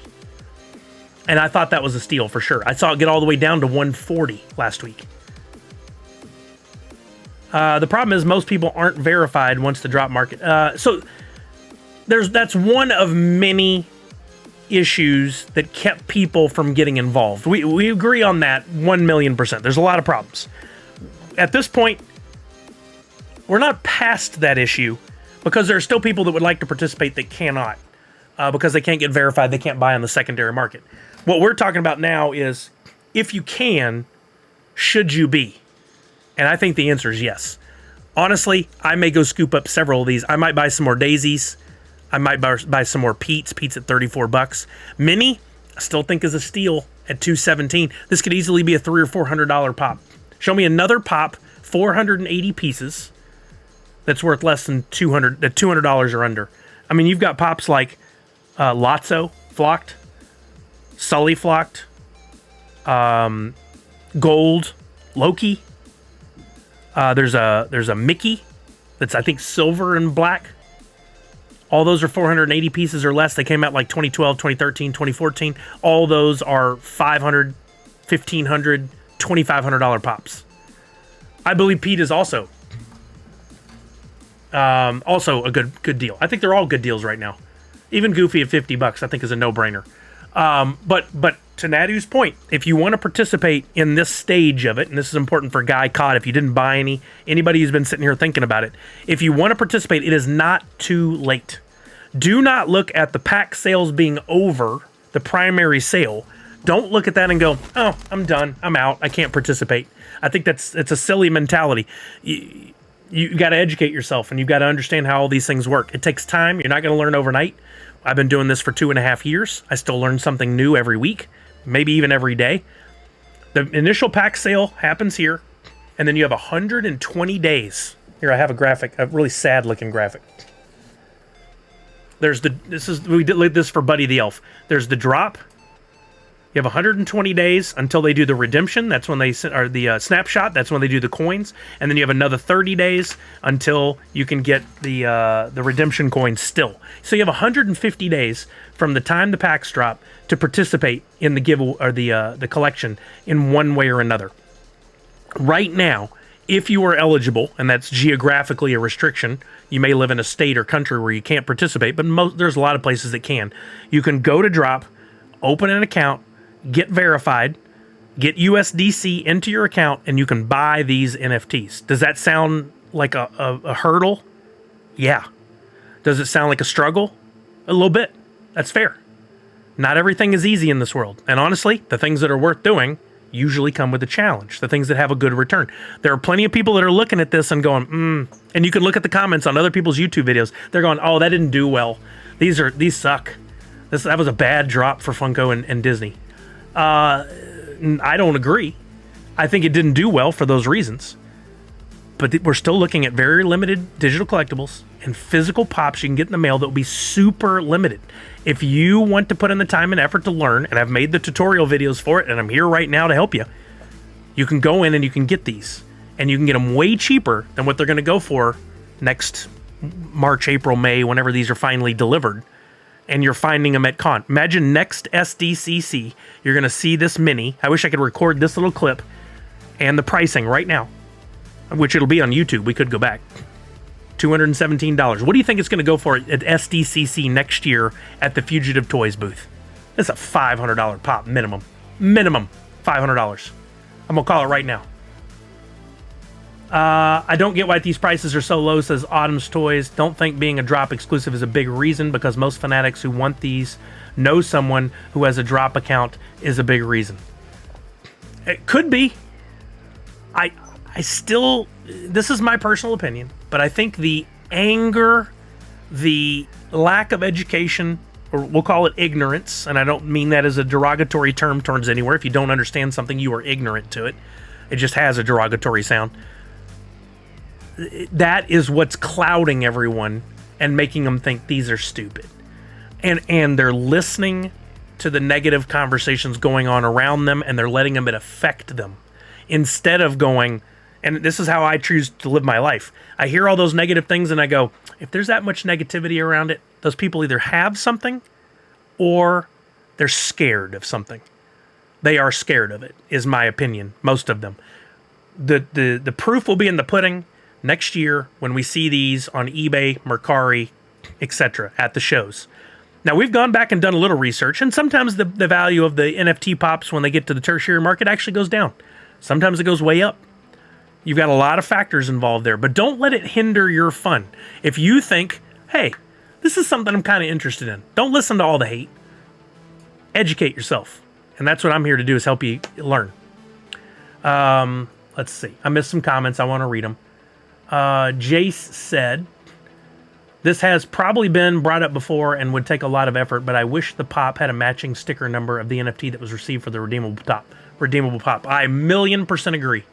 I, once upon a time, made some TMNT stickers that said NFT, Nerds Factual Total, and put the number of the ones that were delivered, not the serial number, but the quantity on there, so that you could put it over, literally above the sticker on the box without influencing that sticker on the box. Because one thing Funko and Drop decided to do was, no matter how many are actually issued and delivered out, we're going to stick with the number on the sticker to how many were originally put in packs. It's an interesting choice they made. I don't know why they decided to stick with that and draw a line in the sand and say we'll never change. Maybe they will. I don't know. But it definitely influences the tertiary market because people don't know how many there actually are. I'm curious to see how much the redemption coins will be on sale for, says Nadu6. I don't think there will be a big fluctuation in the redemption coins because those are still limited by the drop marketplace. Might have a change, but I don't think it'll be a big change. I think the first big change we'll see is when these physical pops are delivered later on. Is there a way to change addresses for shipping, or should I just send it to family? I'll be moving during shipping. Yes, Punked.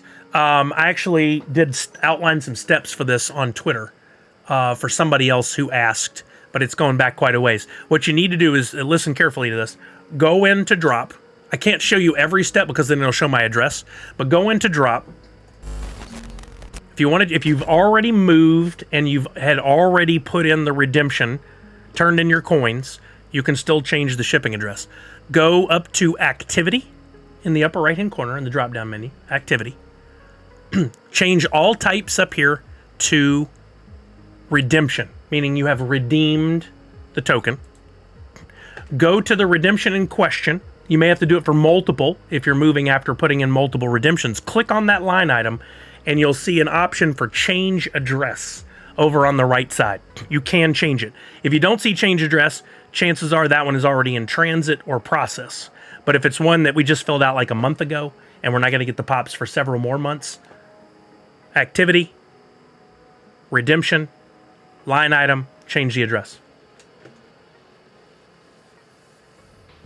Ameko agreed with me. It would be about $500 for that mini next year at SDCC. Yep. Now, these should be shipped in protectors since there will be only so few. Well, Funko and Drop decided not to offer, so far, pop protectors or pop stackers. I think that is a missed opportunity. They have tried to increase their shipping safety, if you will, the padding, by putting them in the sorters. They have not used those on everything in the past. My opinion is they could do more, but I still argue. We had this conversation last week. A lot of people saying, oh, so many of the pops are damaged or destroyed or whatever. If we did an actual poll of the amount of pops that are arriving destroyed or having box damage, we would find out that number is lower than we think. I honestly think that almost all mine, with the exception of maybe 2 out of the 200, are in great condition. 2, a little bit of box damage. It was probably done before the delivery. Now Brian received a box that was destroyed. That's a USPS or DHL problem, but it's a rare occurrence. I think people are listening to the squeaky wheels a little too much. I ask again, how many of you have actually received a pop in really bad condition?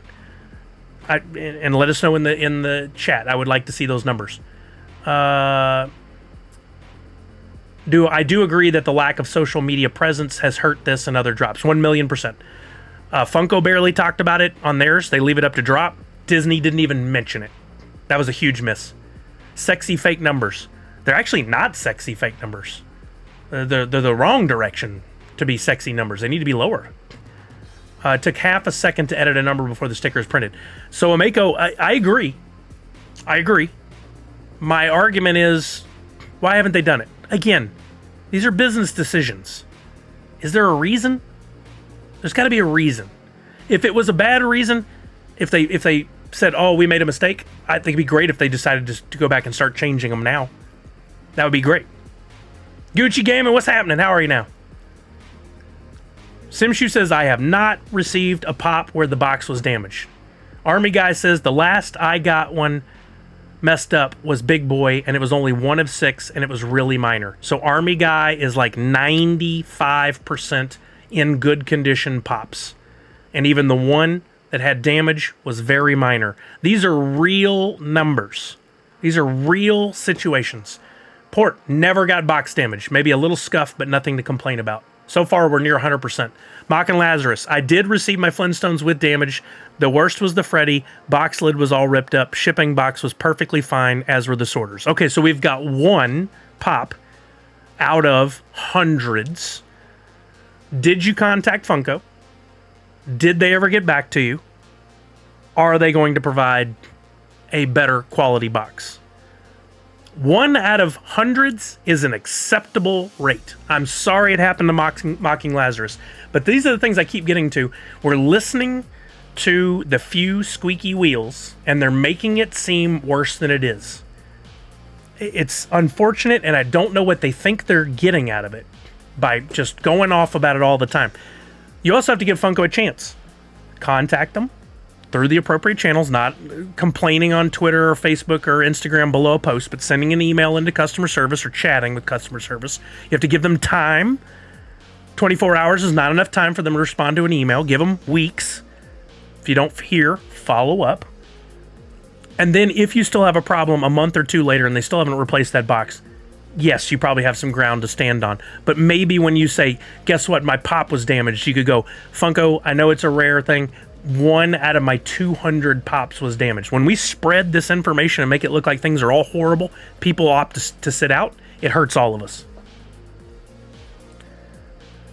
Nadu says, I think a person like yourself who is verified on the drop market and can get USDC could do a service. If you really wanted Mickey and friends, you can PayPal, Venmo, Cash App and I'll get you the stuff. That is something I think people should be doing. The only problem with that I see, Nadu6, is we still live in a world where the legalities around cryptocurrency and NFTs are being defined. Someone could get themselves in some trouble if the law is dictated down the road where transferring cryptocurrency and or NFTs is deemed as something that should be taxed and you don't pay your taxes on it. It's a fuzzy area right now. Guy Dot says, do you redeem often more for the same figure? More than one? Yes. Oh yeah. For most drops, I get like one of each legendary, sometimes more, sometimes 2 or 3 of the royalties.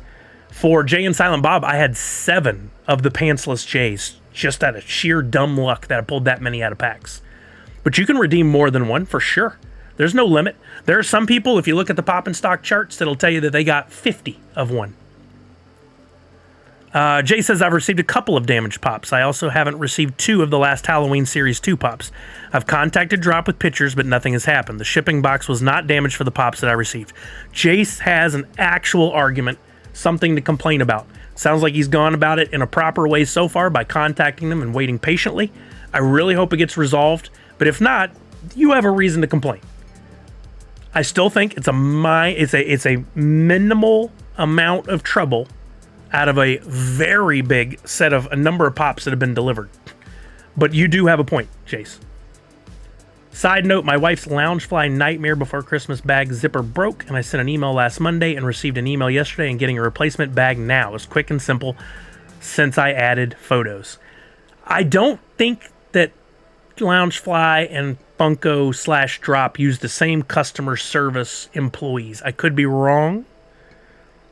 It would be nice in the event of the Funko and Drop stuff if they did have a little quicker response time. That comes from staffing issues.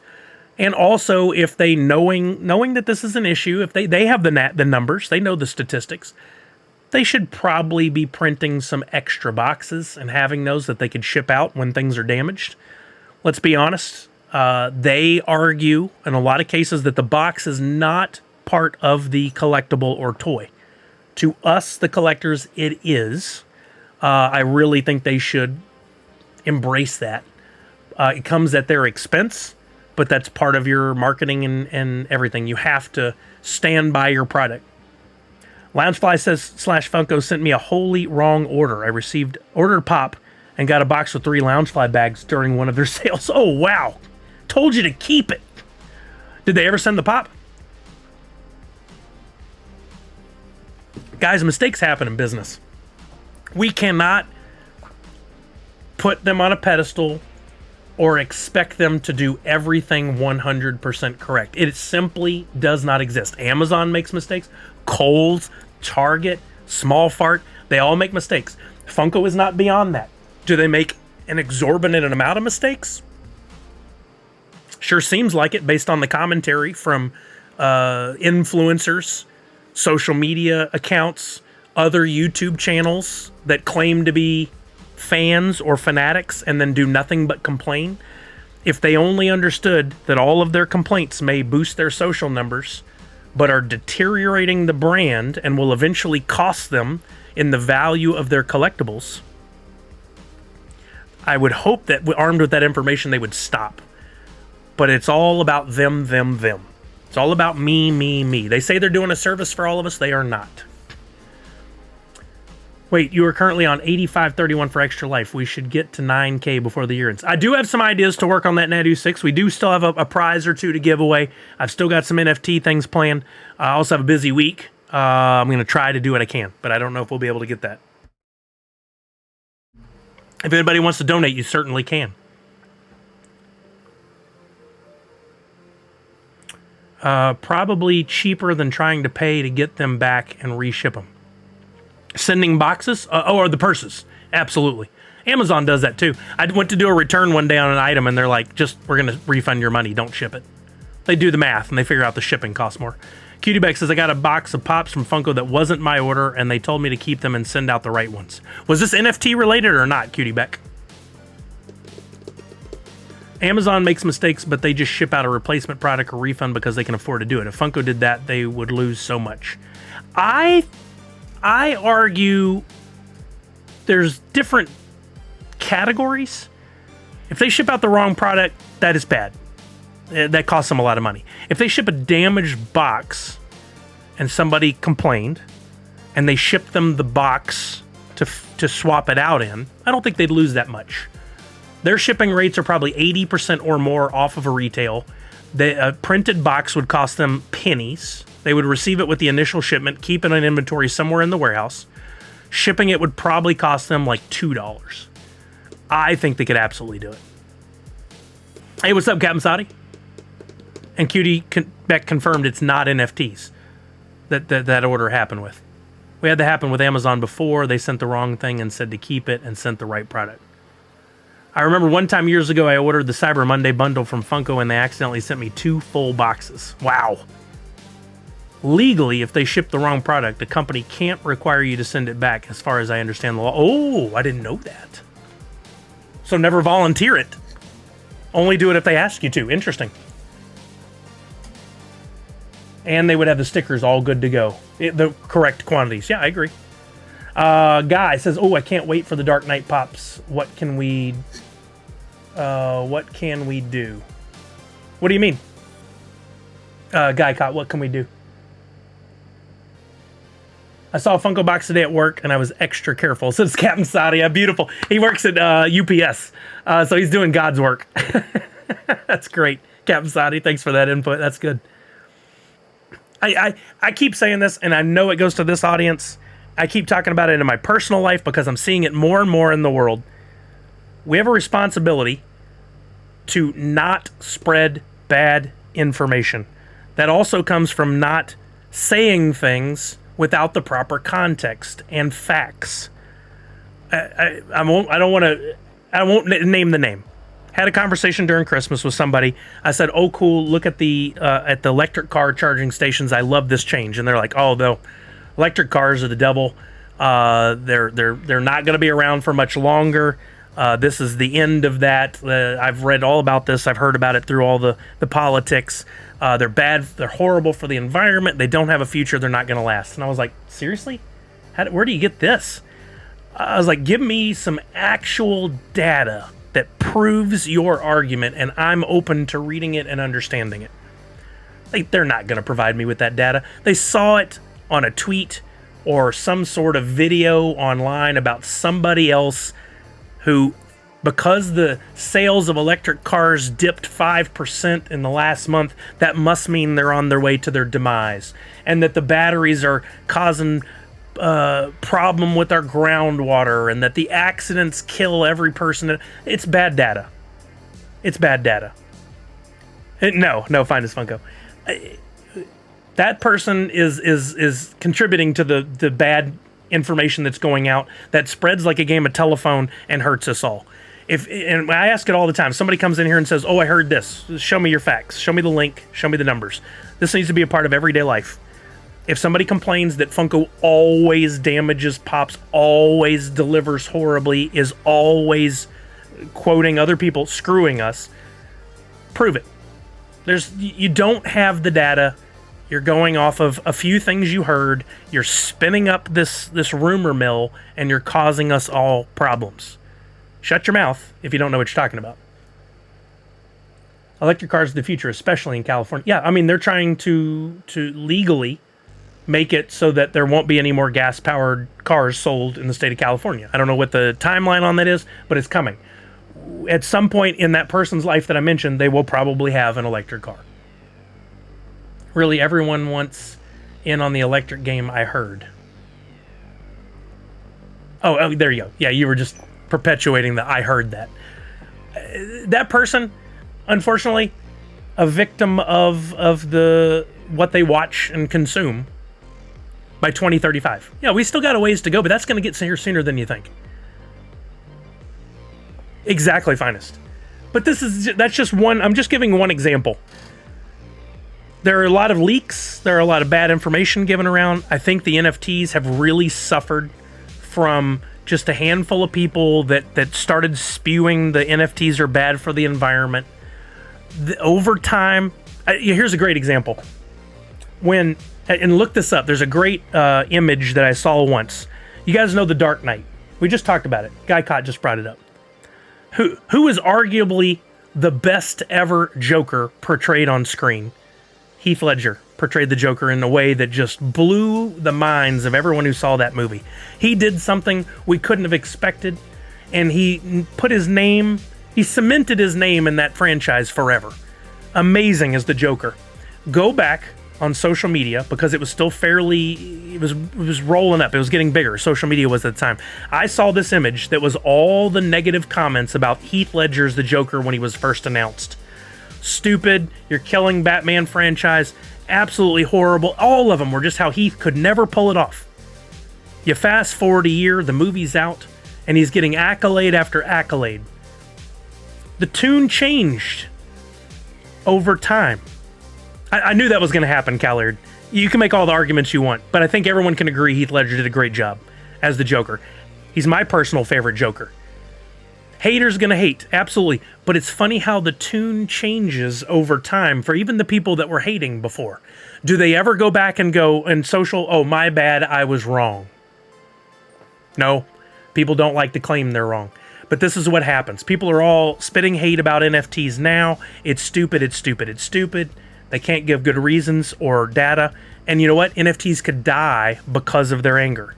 Or they could flip around and succeed. And those same people that are complaining now, once NFTs are a little more accessible, a little easier to get, they may jump on the bandwagon and they'll never go back and say, oh, I was wrong. And it's a shame. If people could just shut their mouths about the things they don't understand or like and let the other people enjoy it, this world would be a better place to live in. Simshu says, my apartment complex just recently installed 2 charging stations for EVs. We're going to see that more and more. It's okay to be wrong. We are humans, not machines. It's okay for companies to be wrong sometimes. They are made up of humans. They are not machines. Other electric car companies have made deals with Tesla to be able to charge their cars at Tesla charging stations. You know what I find interesting? We went to Buc-ee's, and that's why I was commenting originally on the electric car charging stations. Buc-ee's is a chain of, if you don't know, these massive gas stations with convenience stores inside there the size of a freaking small fart or a Target.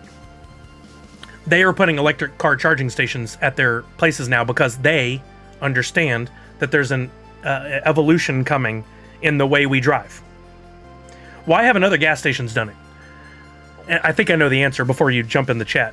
Shell, Exxon, Texaco, I don't even know what all is left these days. 7-Elevens, they haven't done it because they're powered by the oil companies.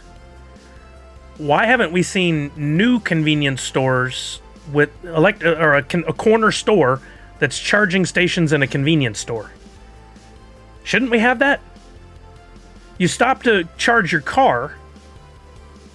They do, Miss Jessie. Okay, so Wawa's getting it. We don't have those here, but I know you do. I've been to one in Philadelphia before. Who's going to take that over? That seems like a great business opportunity to me. You have a corner store with charging stations. You could do it more like a Sonic, where you park in the sides, convenience store in the middle. You could get more cars in there because of just the nature of how it works and the pumps and all that stuff. Where are those? Shouldn't we be seeing those? That confuses me a bit. Be like the modern day vending machine. Yes, exactly.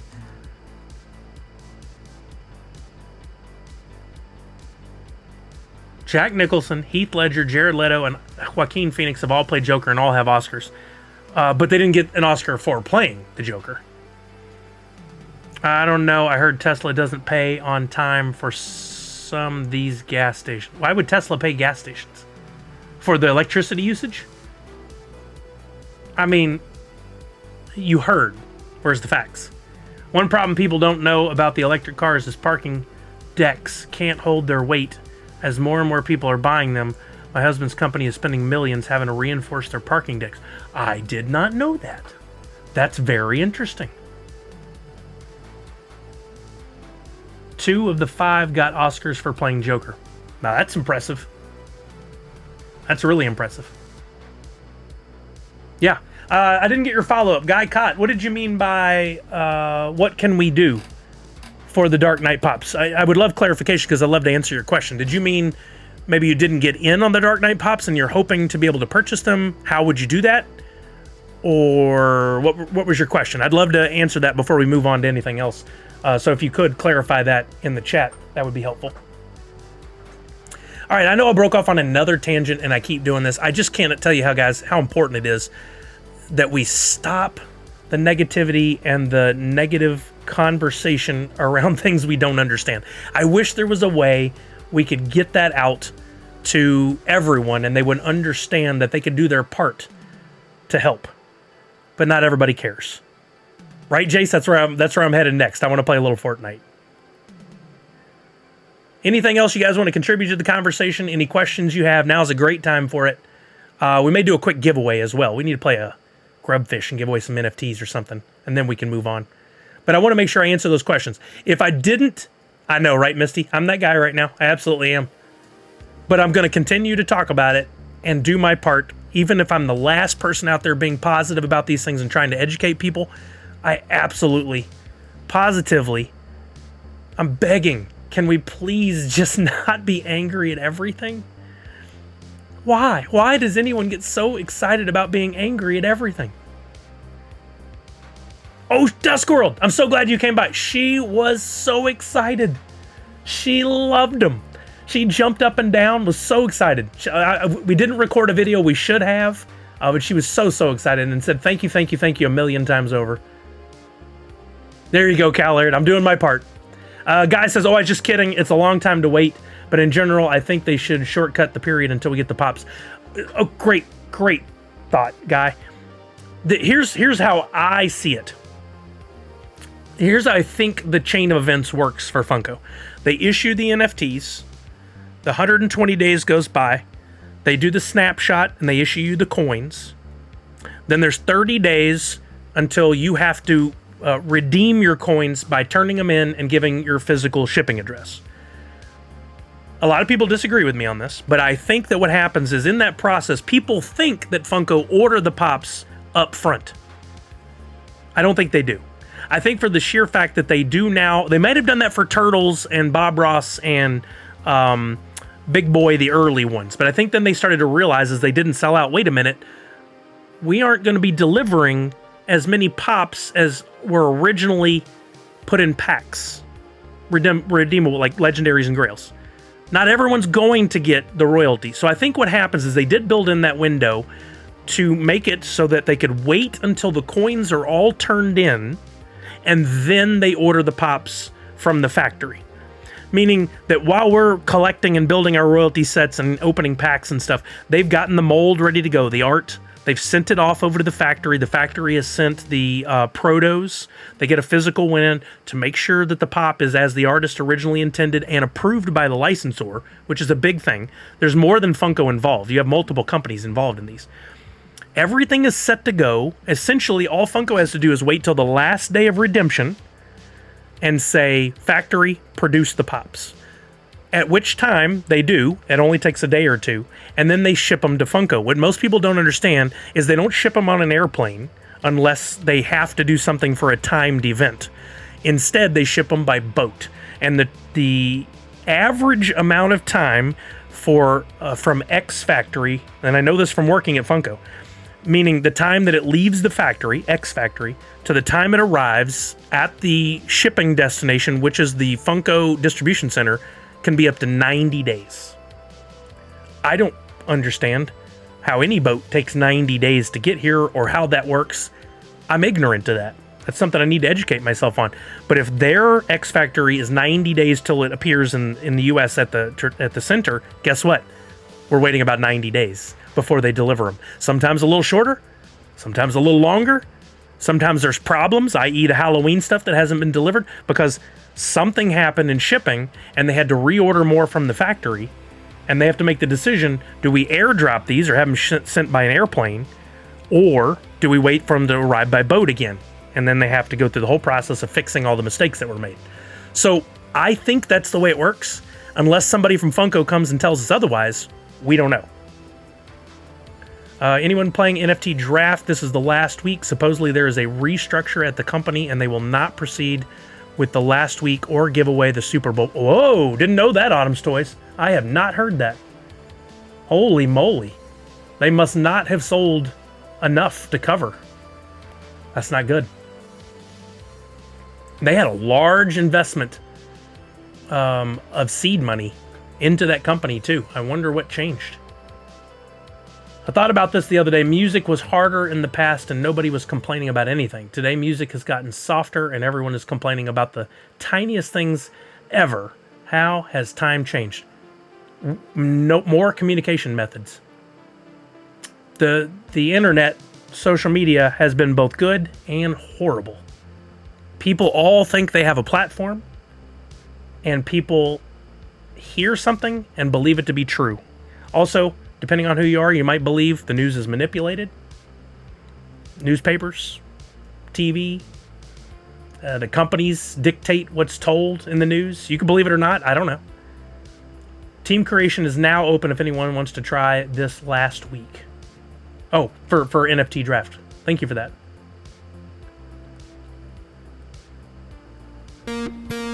What was that? Announcements on Discord? What was that in reference to? I missed it. Prime, 18 months. Thank you, Randy C. Shepard, yeah, we're kind of jumping all around. I'm going to talk about one last thing I have, and then we're going to play some games. Oh, wait, we're going to do a giveaway, and then play some games. I dropped my sock. My foot's cold. So, in the past, Wombat Dungeon Master. That's what we're going to talk about next. In the past, Wombat Dungeon Master. This is, if you guys don't know, this is how they make us do it as a creator. If you're playing Wombat Dungeon Master, you may find this interesting, or you may already know this. Every 3 or 4 weeks, they go mid-season or new season. We're on the last few days of this current season 14, and then we're going to season 15. I am a creator. My NFTs are in the game. As far as I know, I can't take them out. I've been complaining about them a lot because their process is they go on Discord into a small group and they tell the creators, your templates are now due. In other words, what that means is I have to go.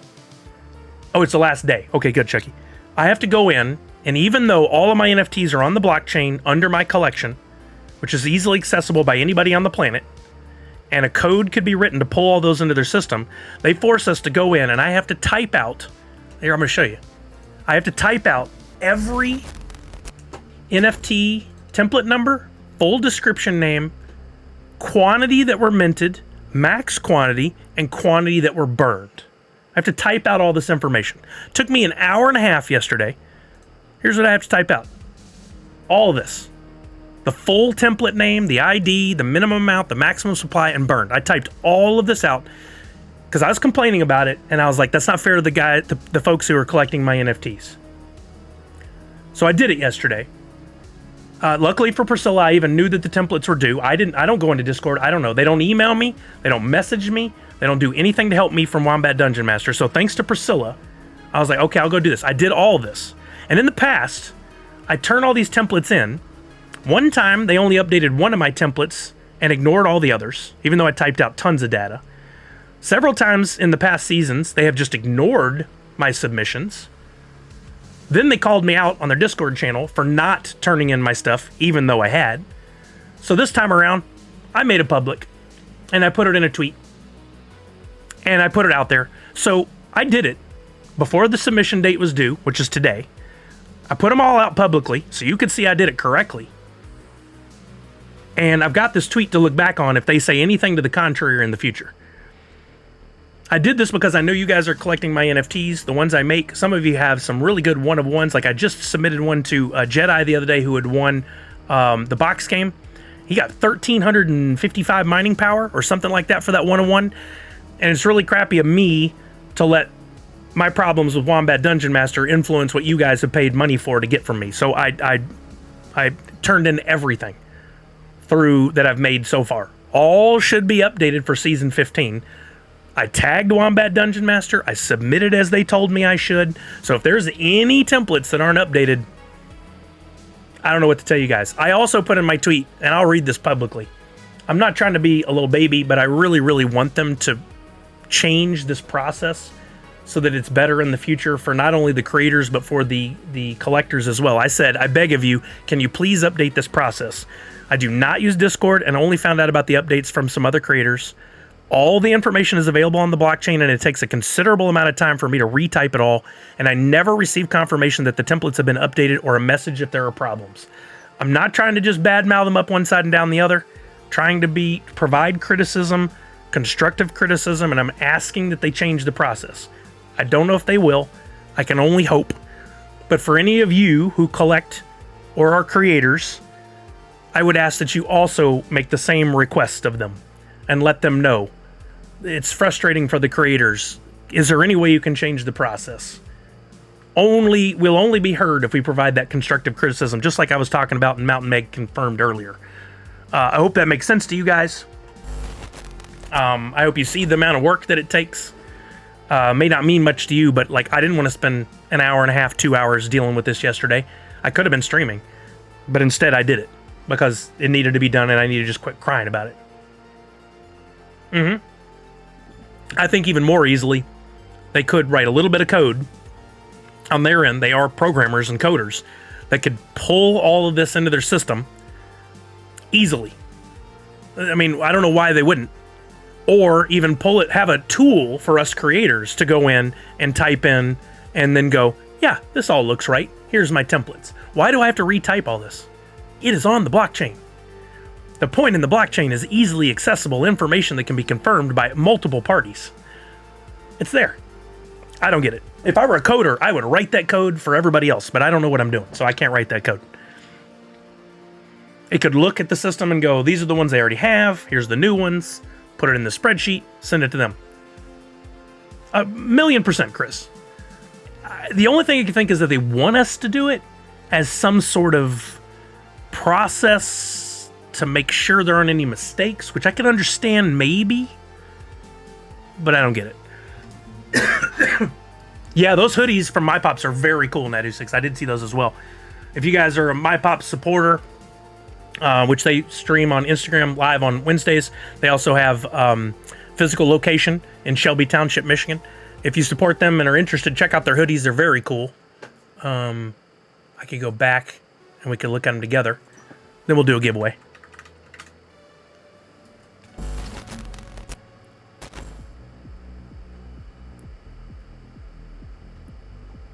Yeah, they have these awesome hoodies that you can pre-order and pick your color, style.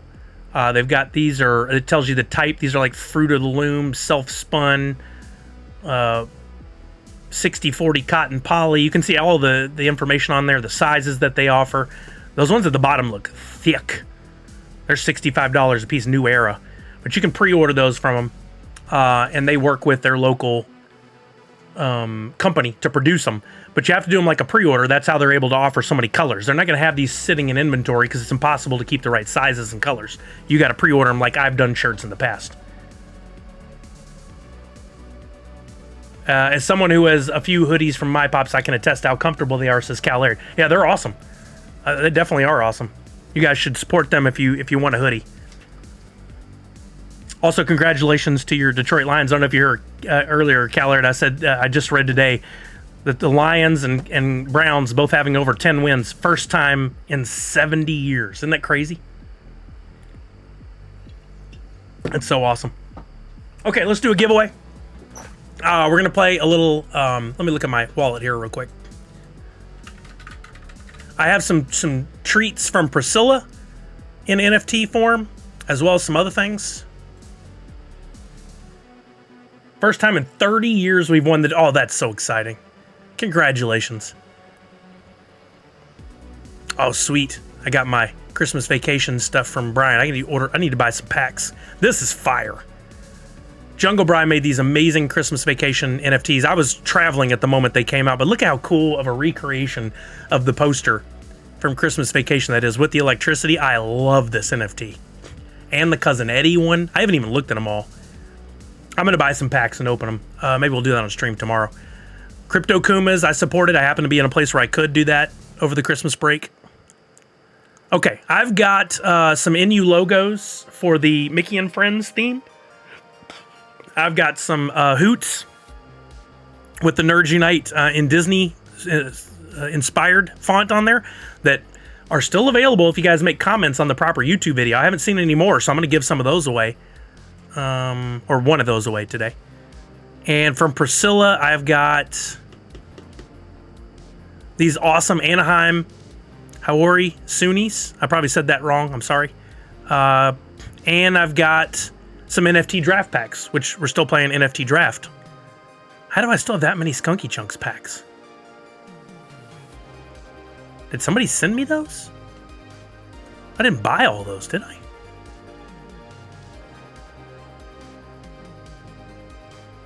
Nope, I did. Interesting. Okay, so I'm just gonna pick some random prizes for 1st through 5th. And 1st and 5th will also get a Grubfish inspired Nerds Unite NFT. I may have to mint a couple more of those, but let's play. I haven't done this in so long. Sorry, guys. I've been distracted. Grubfish Royale here. Yeah, Shepard, if you commented under the right video, the first one I made about the Disney Mickey and Friends, the instructions are at the end of the video on what to do. If you comment correctly and provide your wax address, you get a free NFT, but you still got to go do that. I'm still sending out NFTs, but you got to go comment on that one video. It's the first one I made that was a short form. It was, well, still like 15 minutes long, but shorter than my full streams. Okay, let me edit this real quick, and we're going to make this... keyword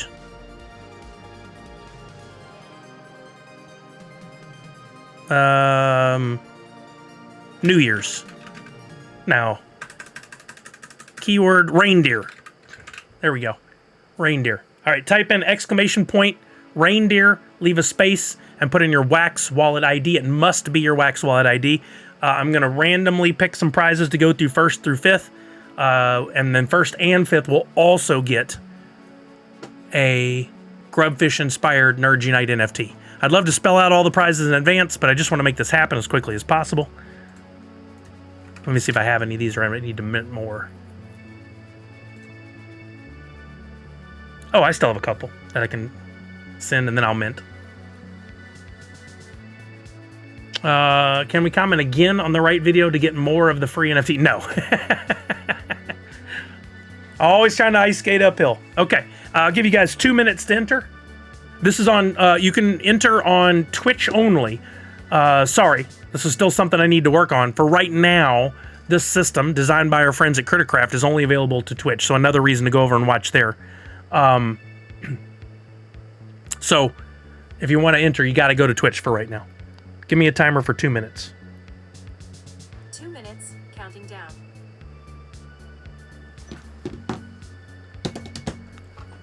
Still having problems. Comments disappearing. I tried 3 times. I know. I'm so sorry. Y'all. Some of y'all filled out that form. I need to go to the form. If you have not filled out the form, if you tried to comment and it never worked, make sure you fill out the form, and I'll go check that later this afternoon or tomorrow. What was it? I made a command for it to fill out the form if you tried and you didn't get it. I think it's under chat commands custom.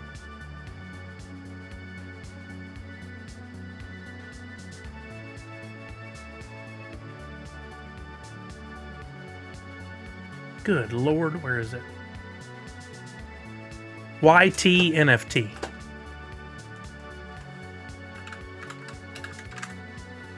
There you go.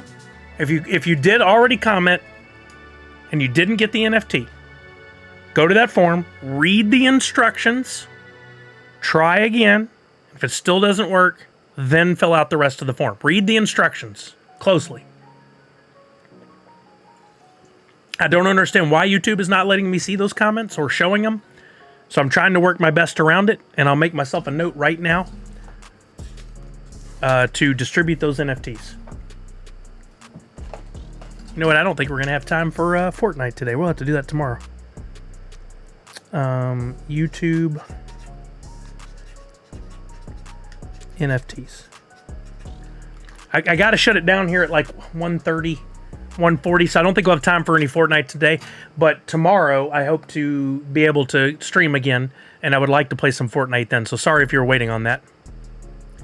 Awesome, Shepard. Yeah. I didn't want to just leave everybody out. It was beyond my control about the YouTube comments thing. I never could have imagined that YouTube just wouldn't show some. Okay, here we go.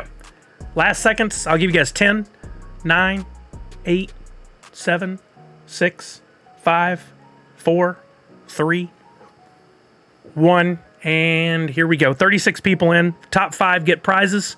You can, if you never played before, your grubfish is going to be on the screen with your name on it. You have to look and try to hunt which one it is. You can sit back and do nothing and hope you survive all the blades and different things that are going to come at you. Or you can type in the commands you see across the top of the screen to give your grubfish a better chance. Might also hurt you. Sorry, I was trying to find something and talk at the same time. Here we go in 5, 4, 3, 2, 1. And my audio is checked, so I'll just so irritating that the sound gets jacked. All right, we lost Clint, Lucky Nino, Punked, Misty, and Randy C. Funko Addict, Tech, Hot Rod, Piper, Port, Oddnar are out. We have 27 people left going for 5 spots. Last 5 remaining get prizes. Inadequate Mask, Cutie Beck, Official, Shepherd, all out. Harmony Kingdom, Honey Bunches, out. Darius 83. Mock and Lazarus, Justin, Chucky, all out. Chris VKC, Reggie B, out. We're down to 11. Yeah, it doesn't look like anybody's backpacks or anything are on there. How weird. Walking Miracle, Savage, out. There goes T. Walter. We're down to 6. And there are 5 winners. We'll see what order they come in. Nadu 6 is 5th. Duskworld 4th. Devils 3rd. Zach Bonifer 2nd. And Cal Laird 1st. 4th Curator yelled, no! All right, let's get some prizes distributed. I'll do this where you guys can see it. Let me put my camera back on. First up, we got Cal Laird. I'm going to give him for sure that Grubfish-inspired Nerds Unite NFT, which can be blended to raise the rarity of it. I'm going to give you number 177, as well as... What else I got here? We'll make yours a little prize pack since you got first place. Let me throw in one of these bad boys here, which there will never be any more of. You can use them to blend with, but if you just want to keep them, you can actually absolutely keep them. And I'll tell you what, I'll toss in one of Priscilla's as well. Hers is under Sune. Number 78. There you go. There's a little prize pack for you, Cal Laird. Winner number 1. All right. Second place is Zach Bonifer. Zach Bonifer's a sports fan, so let's throw him an NFT draft pack. This may be one of the last opportunities you'll ever get to use these. Sounds like things are a-changing over there. You can open it. The link to open is in the attributes, so check that out. And I will also toss in one of the Disney-inspired higher mint number. Wait a minute, I should have a lot more than... There it is. Okay. Toss in one of those for you. I haven't been doing enough giveaways yet, or lately. We need to get back to that. A lot more talking. Devils up next, 3rd place. I'll do the same for you, Devils. We'll get you a play NFT draft pack. Remember, you can just sell these on the secondary market, or you can open them. At this point, donating them or staking them is not going to do as much for you, but it's something. And I'll toss in one of these as well. Give me number 33. Awesome, Callard. You're welcome, Devils. All right, and then for Duskworld, I think I'll make yours also play NFT draft. They had given me a bunch. I haven't been as diligent in giving them away. And I'll give you one of Priscilla's.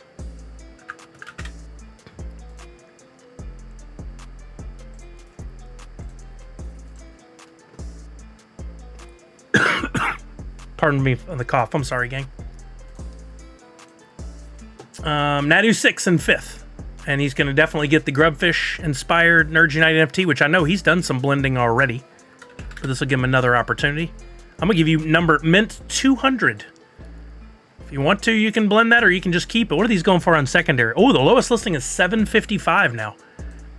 I got to figure out something to do with the folks who've gotten to gold for next year. I definitely want to do something for you guys. I just have so many irons and so many fires that I want to make happen, and I have not done a great job of doing that.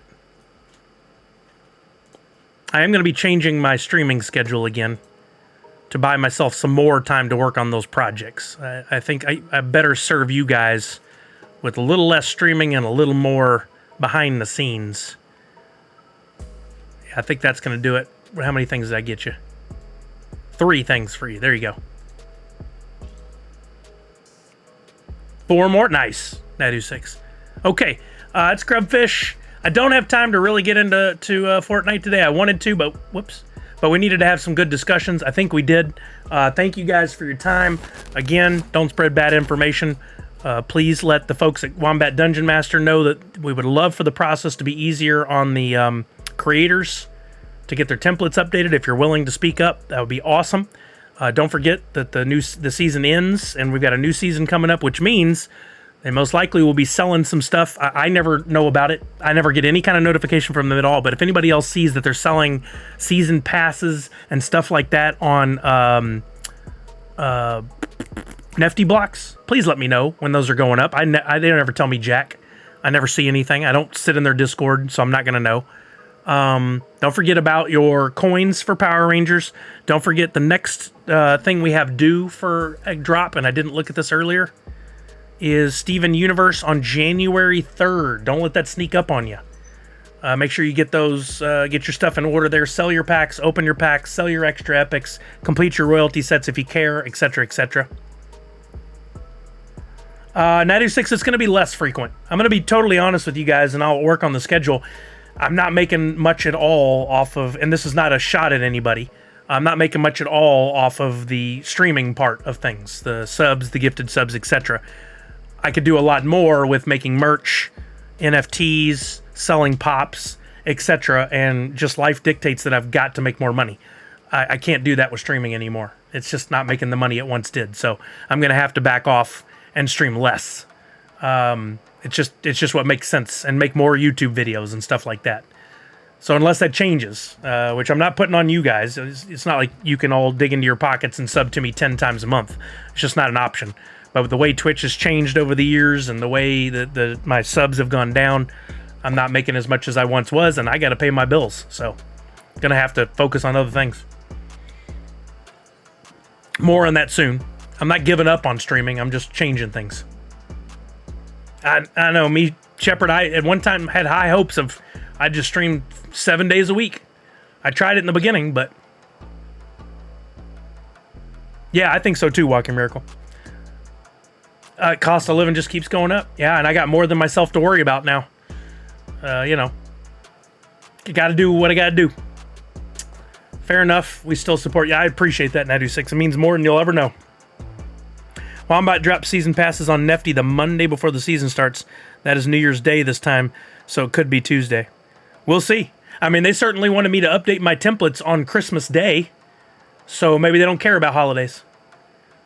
That was part of the other thing that got me. One of the templates turned in by the 27th. That meant I had to do my template updates like Christmas Eve, Christmas Day, or the day after Christmas. That's not exactly ideal. Disney Lorcana is hiring for marketing. No way. Really? That's good to know. I might look at that. I mean, I am interested in it. That's really cool. All right, let's see who we can raid over to. Again, thank you guys for being here today. I appreciate it. I hope you all are having a wonderful holiday. Please be safe if you decide to drink and do whatever else you're going to do. Be very, very careful out there. Watch out for the crazies. If you're not participating in anything, there's still other people you got to worry about. Looks like Billy's on. And I haven't had a chance to raid Billy in a while, so let's raid Billy. He's playing Call of Duty Modern Warfare 3. I thought that's what he'd be playing. It does say it's for certain audiences, mature rated game. It's fine. Billy's very safe. Yes, I plan on streaming tomorrow. We do have a lot of family stuff going on this week, but I'm going to try to get some time in tomorrow no matter what. During the day, like regularly scheduled program. And then how long I stream will be dictated by our plans for the day. Before I leave, add points to all. I'm going to give you all 100 Sully bucks. There we go. To 74 of you. Thank you for being here. And then we're going to raid over to Billy. Billy's a member of the Nerds Unite community. Super sweet guy. He loves the gaming. He's got his video representation of himself up, which I think is great. His VTuber. It's really funny. Go over and support him. He supports us. He raises money for Extra Life. He's a good dude. Go support him with a sub, a gifted sub, bits, whatever. He's a part-time streamer, I believe. I don't think he's full-time. But still, he's only going to do it if he can make some money off of it. So, 3.5 days until I join the 2K club. Not Android. 3.5 days. That's funny. Absolutely, Simshu. Y'all have a great rest of your day. Here we go. We're going to raid over to Billy. Remember to wash your hands. Check in on somebody you love, especially this time of year. Make sure they're doing well. Stay positive. And above all else, most importantly, Nerds Unite. Thank you and have a wonderful, wonderful holiday, everybody.